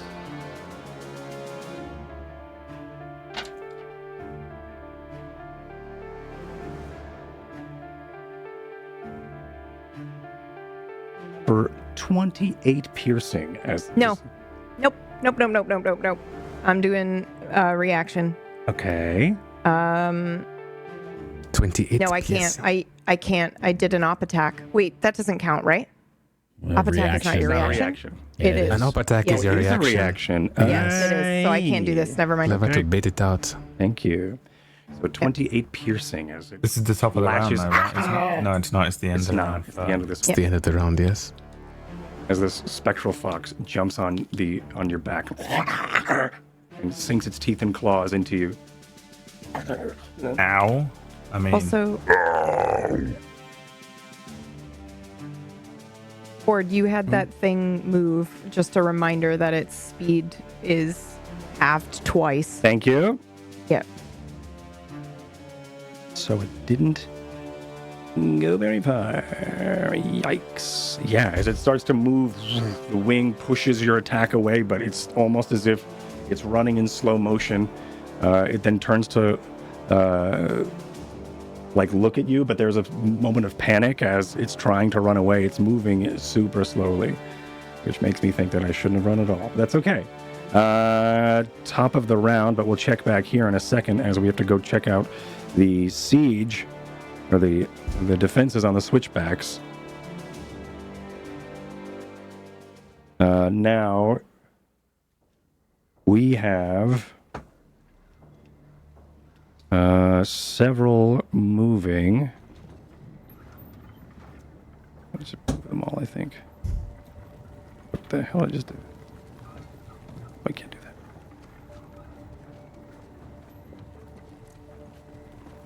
We're gonna move here. And these three. Sans this fire.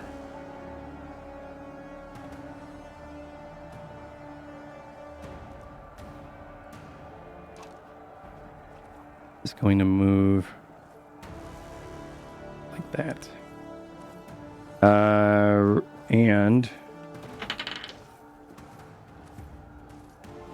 more come in.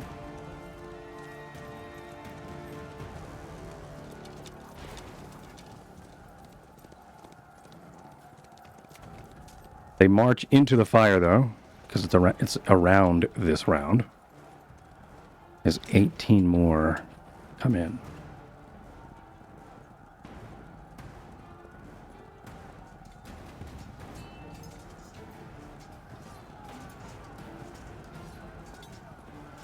Go ahead and roll me a D6 Myre. You're doing catapults, right? Yes. Roll me a D6 for the fire. Is PB doing anything? Because I would like to alternate catapults if that's the case, because I rolled and I didn't do very well, so... You'd like to swap to a different catapult? No. PB run the catapults? This time around. Sure. So we're both doing something. Sure. PB, roll me a D6. If you're still there. Okay, sure. Perfect. I rolled a 2. All right. 2 fall into this, into the fire here, and you can make an attack as well, catapults. Because there are 2 more arriving. Okay. Or there's a whole new squad that's arriving. So a catapult is a D20, yes? D20 plus 3. Okay. And then 2D6 if you hit. 14. That hits.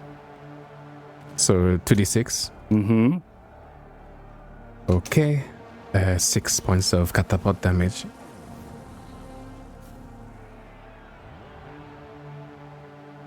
The catapults are just launching other catapults at them. That's the catapult damage. It's catapults all the way down. Okay. And then we have over here. These are in range to arrows. Catapults are not 2d6, by the way. They're 2d8. 2d8, and then it was a D. Okay. Wasn't the d6? Yeah, roll a 2d8 then. Thank you. What was it? Okay. Got the slash. 11. 11. Okay.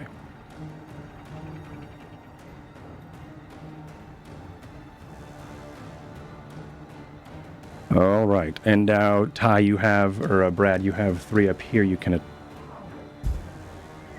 Why is that not working?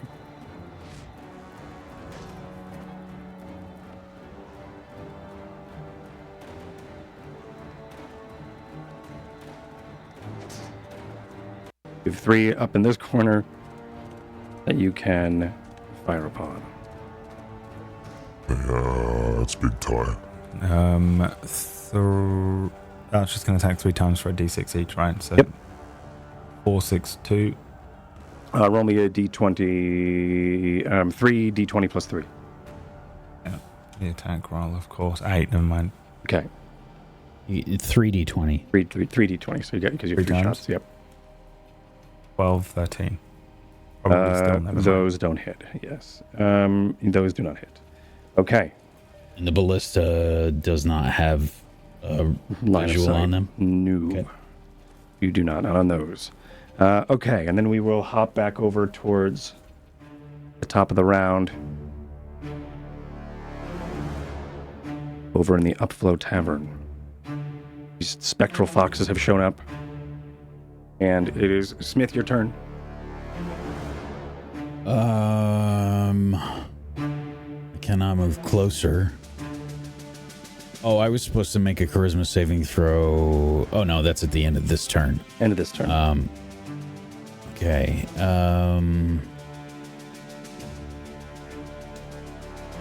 I'm going to lightning lure again. That is a strength save from them. Oh my god, yeah.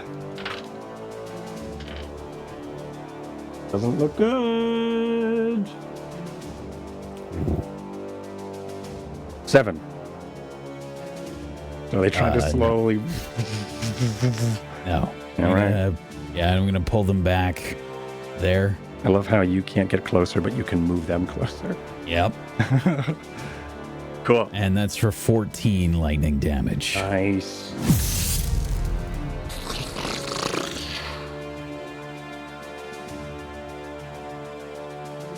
All right. Is not looking too great. Anything else? I think that's going to be it for me. Okay. Hi, it is your turn. Oh, and charisma save, right? And a charisma save to see if you can shake it off. Shake it off. 19. All right, and you are able to. Alright, this little fucking thing that's nipping at me legs and nipping one of my legs off because I'm about to die. Big time. Ain't gonna die. Big die. So I'm gonna let these hands fly. I'm gonna make this Asimar cry. Or not. Oh, I'm clicking on the wrong thing because I'm a genius. Big tie, little brain. Right, here's what's happening this time. I'm gonna attack the fox first. With this and then this. Wow. Okay. Wait, do I have disadvantage against everything or just... You had disadvantage against him because he was dodging, but he's not dodging anymore. I'm frightened though. You are frightened. You are frightened of him. You do. Not the fox, okay. Not the fox. Okay, so that's a natural 1 and then a 22. As you swipe with your screamer stick, it chunks a part of the table. Maybe it was your strength, and this is just too much. As you hear it splinter and crack, as you need to reduce its dice value by 1, as you miss with that. Point of order, DM. Do magical items suffer the same way that normal weapons would do when it comes to natural 1 degradation? Yes. You still need to get it repaired. Because, okay. Yeah. It's either that or it would be catastrophically spellwindy bad, because it would be magical. But right. I think for melee weapons, whether or not it's magical or not, they would still need to be repaired again. Okay. Because shatter wouldn't damage a magical weapon. Okay. All right. So I'm trying to invoke Spellwindy Bad. You want to do Spellwindy Bad? Well, I didn't see nothing. Right. It's right. What is this just imbued the by? die that goes down from a d6 to a d5, Yeah, right? it would be a d6 to a d4. d6 to a d4.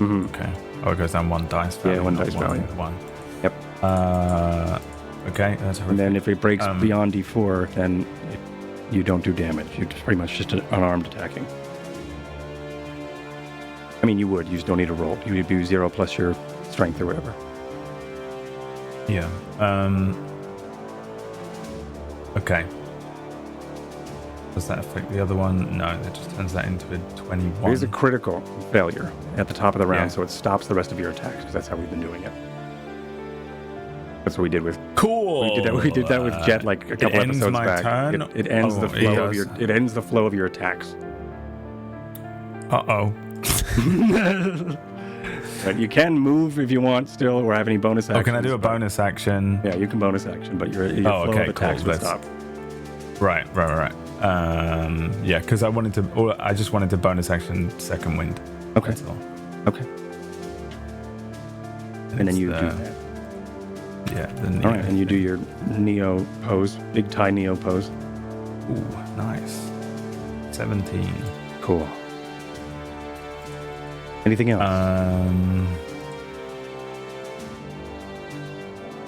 Yeah, I don't think I would move, so... Okay. I think we're scrolled up again. We are. Yeah, I think that's the end of my turn. Ow! And then hit the table. And that's pretty much all it looks like. Okay. Just big tie, big frustration. Big tie, big clumsy. Jet, you're up. I suppose I will try and attack this guy again. I will reach out to get the green rubberized gel, put another coin inside, put it back, and let it fly. Okay. Towards the guy. He has to make a dexterity saving throw.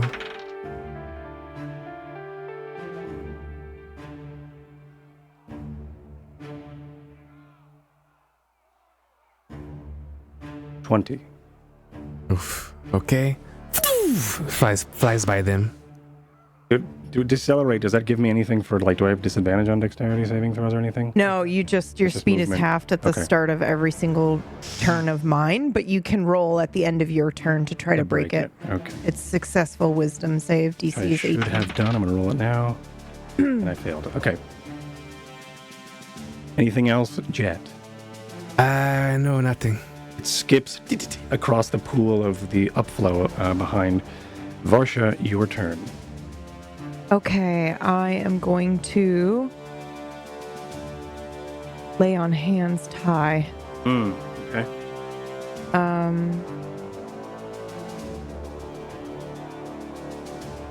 Where is he? He's right next to me still, right? Tie? And massive. Here, across from other side of the across from the target from Okay. you. About the 10 assassin. I'm the big one. Can you see me? Okay. Yeah, all right. So I can move around here like this without provoking op attack. Yes. And then I will touch tie and give him, let's see. Oh my god, what? I forgot that I should be rolling Arcana every single time I do a spell, so I'm... Yep, that's all right. We've all forgotten. We've all forgotten. Me too as well. Thank you. Take an inspiration, Myre. You can restore a total number of hit points equal to your paladin level times 5? Is that for real? Yeah, and you can pick how much, right? Yeah, you have a Yes. that's your pool. So you can do I'm going to use 7. Because you only somebody gets You knocked could give on. me 7 or 11 if you wanted to do 11. You could do 11. But that's Somebody your gets pool. knocked How unconscious. hurt are you? Yeah. You do have the health potion I gave you. I have got a health potion. I know, but I don't think Varsha cares. I think she sees Ty as hurt. She's super infused by wonderful void courage. Yeah, like I feel better than I've ever She's felt. on void I feel 9 like right now. yeah, I've spent my whole life kind of with my arms tied behind my back, and now they feel like they're not anymore. So I think I will. How many? Like, how hurt do you look? I basically want to top up Ty. 41 wasn't put him to max. was 100%. Yes, if 41 was 100%. I don't even remember how I used to do this. 30%. Yeah. Was that what I used to say? I think you were like, if 51 was 100%, I feel about 28 or something stupid. I will just, this is insane, but it is very Varsha. I will just use the full thing. Okay. If you are like verge death, I'll just give you 35. I'm not verging on death though, because I did my Oh, knee, you did second wind. Okay, I'll do 2 7s then. So 14. Okay. Does that top you up? No? You only need to do 11. Okay. Then I do 11. Okay. I feel like I would know this. We are bonded. Mm-hmm. All right, and you give just the right amount of health to him. What does it look like when you do it? As you are casting a healing spell as a void paladin. Yeah. Okay. Justifiably, I always feel like lay on hands is one of those things where like you could touch someone and watch the wound go and knit back together, and that's when you can sort of stop. Yeah, that's true. That's a really good call. Yep. That's kind of how I've always, rather than trying to guess it. Yeah. I think we see. It's very similar to Sykes's kind of black, smoky when he's using void magic. So I think we actually see a needle present itself, and then the thread is the smoky void magic, and then it literally kind of sews his wounds together. Yeah, smoke. and then it knits it together. Okay, sweet. All of his wounds. So he might actually feel that poke of the needle originally, but it doesn't matter in the end because he's healed. But yeah. Awesome. Yeah. Okay, anything else on your turn? Yes. That's an action, right? Or is it a I actually will use a sorcery point to make that a bonus action. Cool. And then I'm going to do an attack on this motherfucker.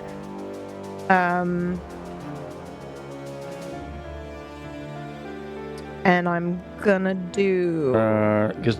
What is that sorcery point that you're using? Does that make spells bonus action? Yeah, it allows me to use a certain number of sorcery points to turn spells into bonus actions that are labeled one action. Lay on Hands is not a spell. Oh, Lay on Hands is it's a paladin spell, isn't it? Or is it an ability? It's a paladin feature. An ability, but it's not a spell. Oh shit! Okay. Yeah, so you can do it for your action. Then I will. I will use a sorcery point to turn a spell that I will now do into a bonus action. Okay. Which would be Booming Blade. Okay. The cantrip. He's back. Okay. Yeah, sure. Same thing. Yeah. Okay. You would have to roll Arcana as well for casting a spell. Thank you. Oh, that's fucking right. Yeah. Okay. 27. 27 is not a 1, so we're good with that because because this is your booming. You're using Booming Blade here. Mm-hmm. Yeah. So if that was a 1, then it would have fucked up your Spellwind. Okay, I see. cool. Okay. So it does the 15 regular damage, and then it does 15 void damage. You're hitting twice? No, Booming Blade. Blade is once. On level 5 hits as well. Like it does the damage? Does damage on a hit, and then it does 2d when they move. So it's 15 void? Yes, that is correct. I can't find keep rolling it either in the crack or behind things. Okay, I passed. Okay, motherfucker. Yeah, maybe it's not so bad. Okay. Anything else on your turn? No. Okay. Top of the round, or not top of the round, the bottom of the round with this guy. Once again, he's going to just, his wings are going to sort of, I guess the wings are going to posture, and I need you all who is within 10 feet of him to make your charisma saves again. And he's going to then take the dodge action. Which doesn't seem to be save for the end of my last turn. Also, just to remind you, his speed has halved again because he didn't. Yeah, because it's sort of my turn. He can't really move. He goes about 2 feet now, I think. Wow. No, he can't go less than 5. Oh, so his movement speed is 5. Okay. Yep. You guys aren't even afraid of nothing. Yeah, not even afraid of anything. Well, the natural 20 was for unfrightening myself. Unfrightening, and then the 8 was to become immediately frightened again. Ah, perfect. Okay. All right, so you're frightened again. And Smith, you pass as well. And Varsha, did you roll that crit just now? Yeah. Yeah, you did. Yep. Oh, nice. Yeah, you're not scared of anything. Okay, cool. These foxes are going to go. One is attacking you, Ty. This is top to bottom. So, Ty, this is a 19. Son of a... Do you know what I'm going to do? I'm going to cast shield. Hey, nice. Okay. I think... Forgot you had that. Yeah, I don't want to be bitten by this fucking thing again. That was you throw your sticks up into the air and try to form that X. Yeah, shout. Rings. Seth. Creates a kind of... It's an invisible shield, but where the thing bites, there's an X that it sort of in. pries them off of your shoulder. Okay, and now Smith. This is a 13. Yeah, as goes to bite onto your armor, and that's it. We'll check back in on the siege here later. Let's go again. Let's start up around at the top of this round. Smith, it's your turn, as this person is in front. Okay. Hold on, I'm moving this for a second. We can see things better. It's not any better. Okay. No longer frightened. They are within melee range.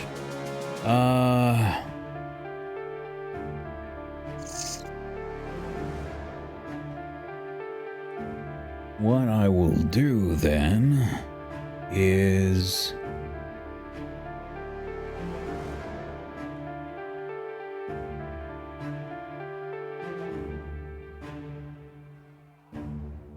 I will use, you see, I still have my spear in hand, and I have my repulsor shield on my other bracer. And I think what I'm going to do is you're going to see me sort of grasp at the Spellwind, and I make 2 quick gestures with my hand and pull my hand across the spear, and you see a green flame envelop it. Yes. And I will use a green flame blade with my spear, and that will require me basically just to make an attack roll with the spear. Mm-hmm. Okay, not 22. A 20, not a 1. Perfect. And now on a hit, the target suffers weapon attacks normal effects. So 2 piercing plus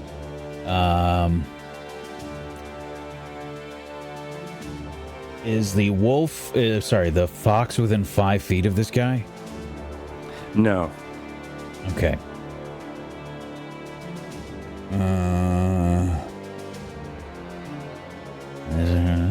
Cause green fire. Well, then there was no point in doing that. Okay, that's it. It takes 2 damage. Okay. Anything else? No. Okay. Actually, no. I do have an extra attack. I'll Sure. just attack with the spear again. Sure. Oh, can I? That's an action. No, I can't. I cast the green flame blade. Nope. All right. Ty, your turn. Big Ty, thank you very much. Welcome. I'm getting pissed off with this little dog, and honestly, Brad thinks. I was talking about Merlin. He's literally looking at me from over there because he wants to go for a walk, and he just does that now until I take him. He gets more and more annoyed with me, wiggling his tail until I get attention. I give him attention, and then as soon as I give him attention, he's like, well, you've seen me, and you know that means psychically I'm telling you we're going for a walk now, right? And then I go, no, it's my turn. So I've broken this stick. It's probably just got a split running up through the wood, even though this thing is imbued with magical energy. There's like a clear split. And bear in mind as well, I know that you made this magical, Myre, but these things were like bits of wood that I cut. They were just things that I cut myself. Right. And then like sanded the ends off, and I've been using them as weapons with the intention eventually to buy actual like professional screamer sticks, but you made one of them magical, and now it's better. That is the best weapon I have. So, until I broke it. So I've been using them the whole time. Otherwise, I would have probably worked on different weapons over the month where I did nothing. Only had 2 artificers in the party to, Yeah, I had plenty of time. I could have just been walking around with the wizards and being like, hey, anyone want to summon me up a cool amazing pair of sticks? Yeah, anyway, all right. So I'm going to hit the dog. Boom. Not you. I'm going to hit the fox with the Screamer stick. Dodge. And then I've dodged. I'm sorry. That wasn't me going dodge. That was me remembering. It is the it fox. Has attack of opportunity or disadvantage. The fox was dodging. Nope, you're attacking the fox. Sorry, go ahead. Yes. Sorry. Yeah. This thing hurt me a lot. I don't. I'm It did. Straight up terrified of it.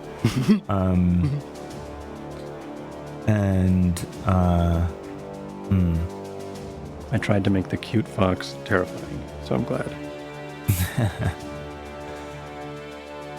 It's so tempting to use my action surge to try and kill it, but I'm not gonna. I think I can probably just survive. No, I'll just use my bonus action to hit with my offhand, non-magical, but now better. No, it's not better. Screamer stick. So 20, 24, and 16 towards the little fox in front of me. Those are attack rolls. They all hit. Cool. So that's 28 bludgeoning. Wait, no, it's not because I've got the enlarge still. 34. And I think that's it. I don't think I add anything else. I also need to remember something this is else. Magical. These are magical weapons as well, right? One is just the imbued. Only the imbued one is. Yeah, the other one is just a literal random. If that matters. Yeah, if that matters, then it's 25 magical bludgeoning damage and 9 regular bludgeoning. Magic bludge. Bludgeoning. Okay. Yeah, you. How do you? How do you kill it? It's just the usual. Yeah, but it's the version that Ty will often do, where he's just like, I feel like Ty is, throughout the campaign, has become more restrained with his attacks, especially since he started using the sticks. But there comes a point in every combat where he hits a certain amount of damage and just kind of goes a bit haywire with his attacks, and it becomes more of a just his blood comes, it rushes, and he just starts kind of it's a lot more violent looking rather than the dance or the more restrained, skilled attacks that he does. Than it is the art. Yeah, and it becomes a bit more of a wild set of attacks, and that's what he does with these sticks. It just kind of does that until the thing disappears or explodes or whatever happens. Yeah, it explodes in fox energy as it just sort of disappears out of existence as you've deleted this small fox. But yeah, this spirit fox thing. Jet, it's your turn. Unless you have anything else, Ty? No. Except I probably turn to the thing that I'm scared of and I go, I'm going to crack you like a walnut. But I look really scared. We crack you like a walnut? Yeah, it's just that luckily because I'm so big, you don't hear my voice tremble. Exactly. It's just we just think it's that cool. Oh, is that dissonant growl? No, he's just a little scared. Jet, it's your turn. I am going to shoot the Asima with my crossbow for 21. Hey, that hits. Hell yeah. 10 points of piercing damage. Is it dodging, you said? It is dodging, thank you. Okay. It is. And I shall roll again. Sorry, buddy. 19 to hit. That hits. Sweet. So for the 10 points of piercing damage. Sick. As this thing's moving pretty slowly, it goes to dodge, and then you are waiting for it to or dodge from someone else's attack, but you were sort of ready for that as you lead it, and it gets stuck with the bolt. Anything else on your turn? To ask the DM, is potion taking, is that a action, bonus action, or free action? Bonus action. Okay. All right. If anyone is feeling hurt, I suggest you drink that potion I gave you. If you want to give it to somebody else, it'll be an action. Right. Okay. I don't have any interesting bonus actions to do. Okay. Maybe perhaps I will save my spells. Yes. I have this potion all day, right?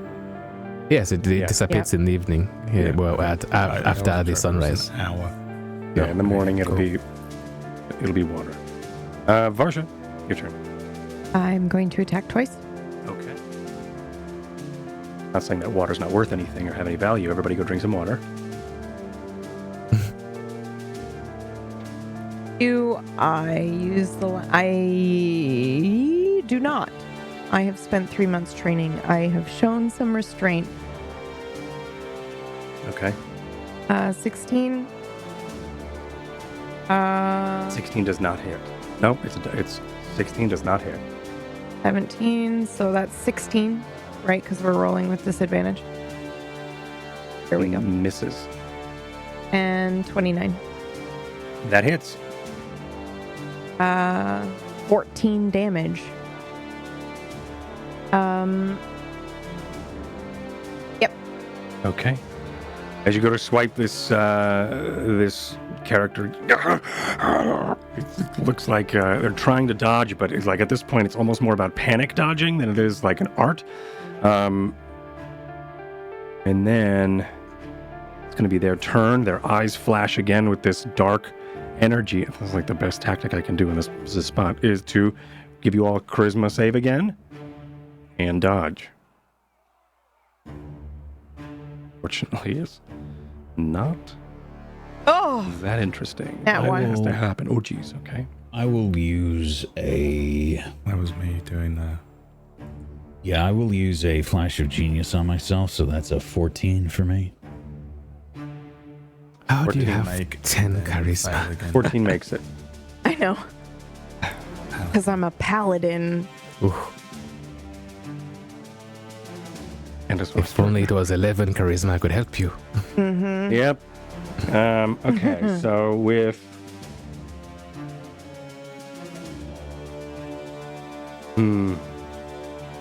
Yeah, so with you are unfortunately frightened, Varsha. Yep. As it looks up at you, as you sort of like stick your sword into its side, and then as it like looks up at you, its eyes are dark pits again, and just sort of reminding you of the dread that it can invoke, and it does successfully. You are going to be frightened, and Smith, you have a 14. You are fine, and Ty, you are also fine. My 18 was for the end of my turn again, so, and then the 7 was the fail again. So it's just the same thing. Okay. It's me with anxiety this whole year. Okay, where you are every time I think it's gone away, it comes back. Yeah, figuring it out. Yeah, you're like, oh, that thing I was supposed to do. Oh, right, I did. Oh, good, perfect. Wait, why am I still anxious? Yeah, that's exactly it. Perfect. This Ty is embodying Brad, and top of the round. And we will go ahead and see what happens next time, as we're still in this combat. We're still trying to save. I'm just going to remind you, Cord, that he should roll a wisdom to try to get out of the decelerate. Thank you. So he can do that at the end of each of his That is very kind of you. And I need to roll this, not in the small crack in the desk. I rolled a 19. Yep, he beats it. Okay. So yeah, he's able to get his movement. That is good, but I don't know if it's going to help him here. So I have everything sort of set to where we were. I will what? Am I what? Were you about to say something? No, I just said sorry to Whack. Oh, not to. I was smiling because he's not going anywhere. No, he's not going anywhere. No way. No way. But that's going to be us. We're going to see what happens next time. Next week.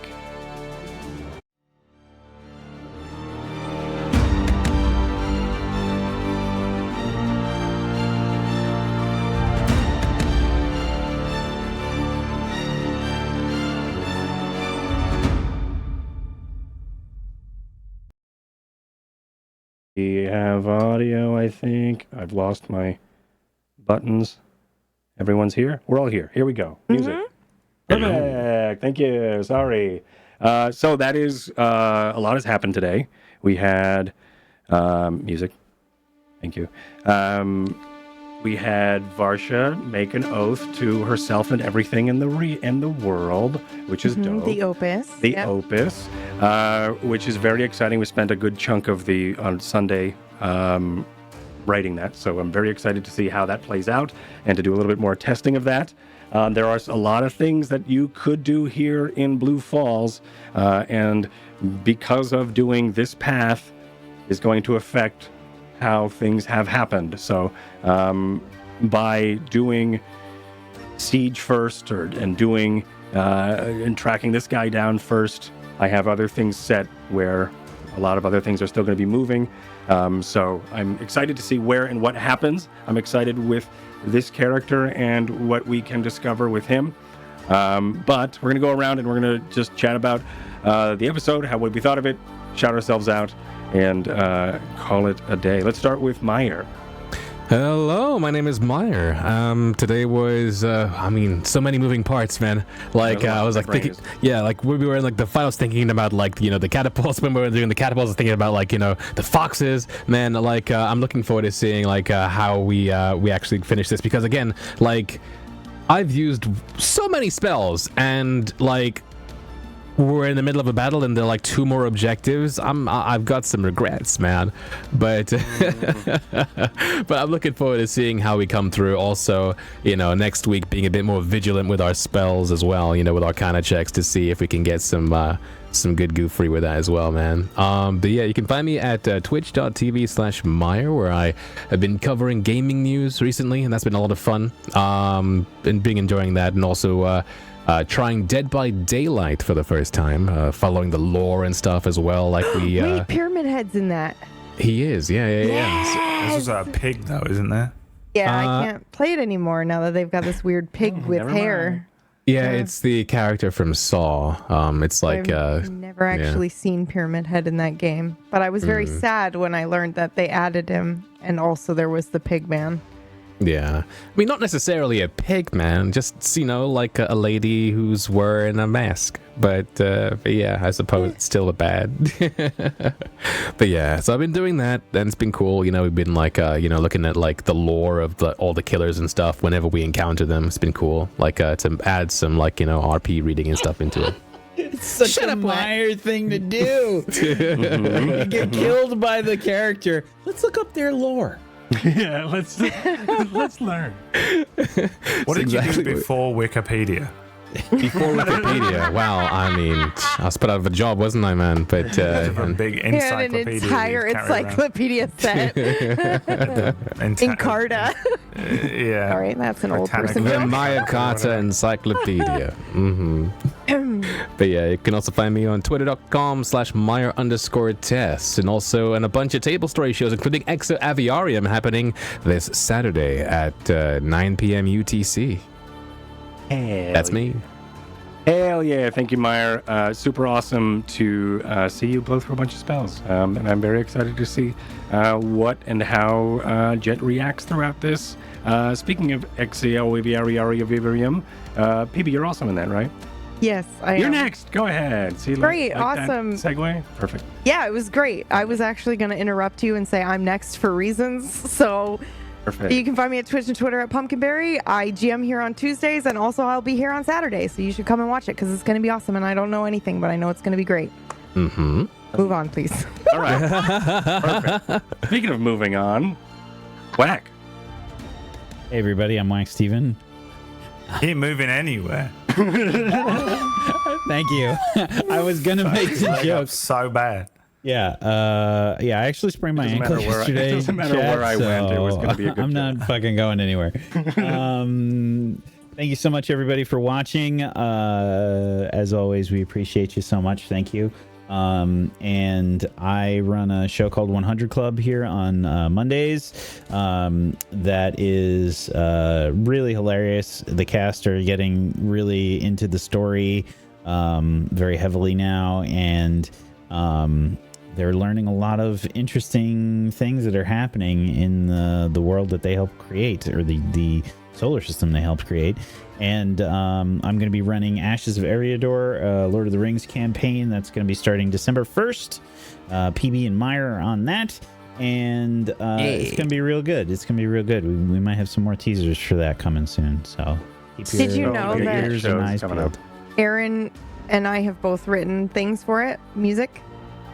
Did you know this? Music? Yes. No, I didn't know about music. Yes. Surprise. Surprise. It's going to be awesome. That is amazing. Cool. And you have to use them. Fuck? It's so random that PB announces this stuff on a different show. Doesn't say anything to me about it. Surprise! Surprise! Brad! Speaking of surprises, Brad. It's me. Surprise. We go. Whoa. The other one, Brad. Do the other one. Do the other one, please. Do this one. My eyes swap. Oh my god! No. My eyes have swapped around. The Spellwind has struck That's again. horrifying. Yeah, it's pretty awful, isn't it? So if you want to watch my stream, I stream Darkwood.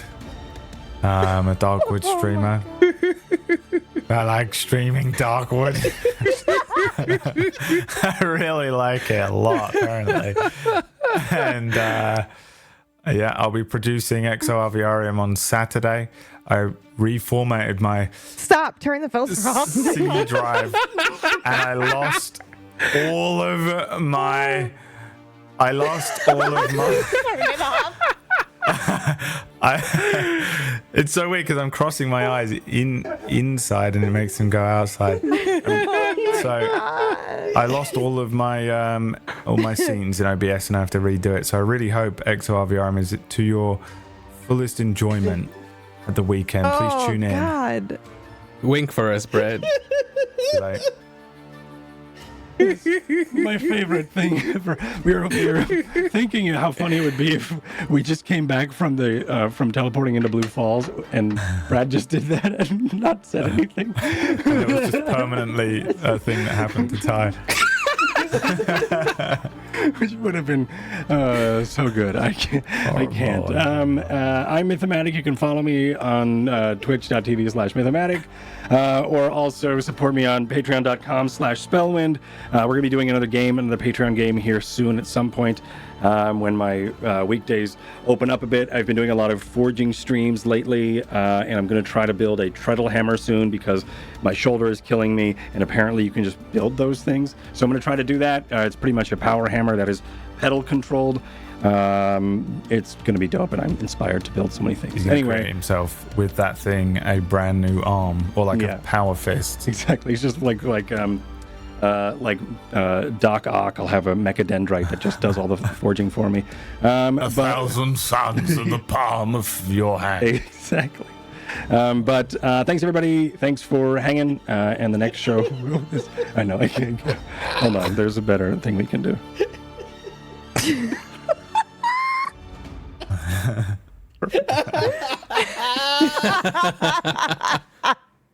See you next time in Spellwind.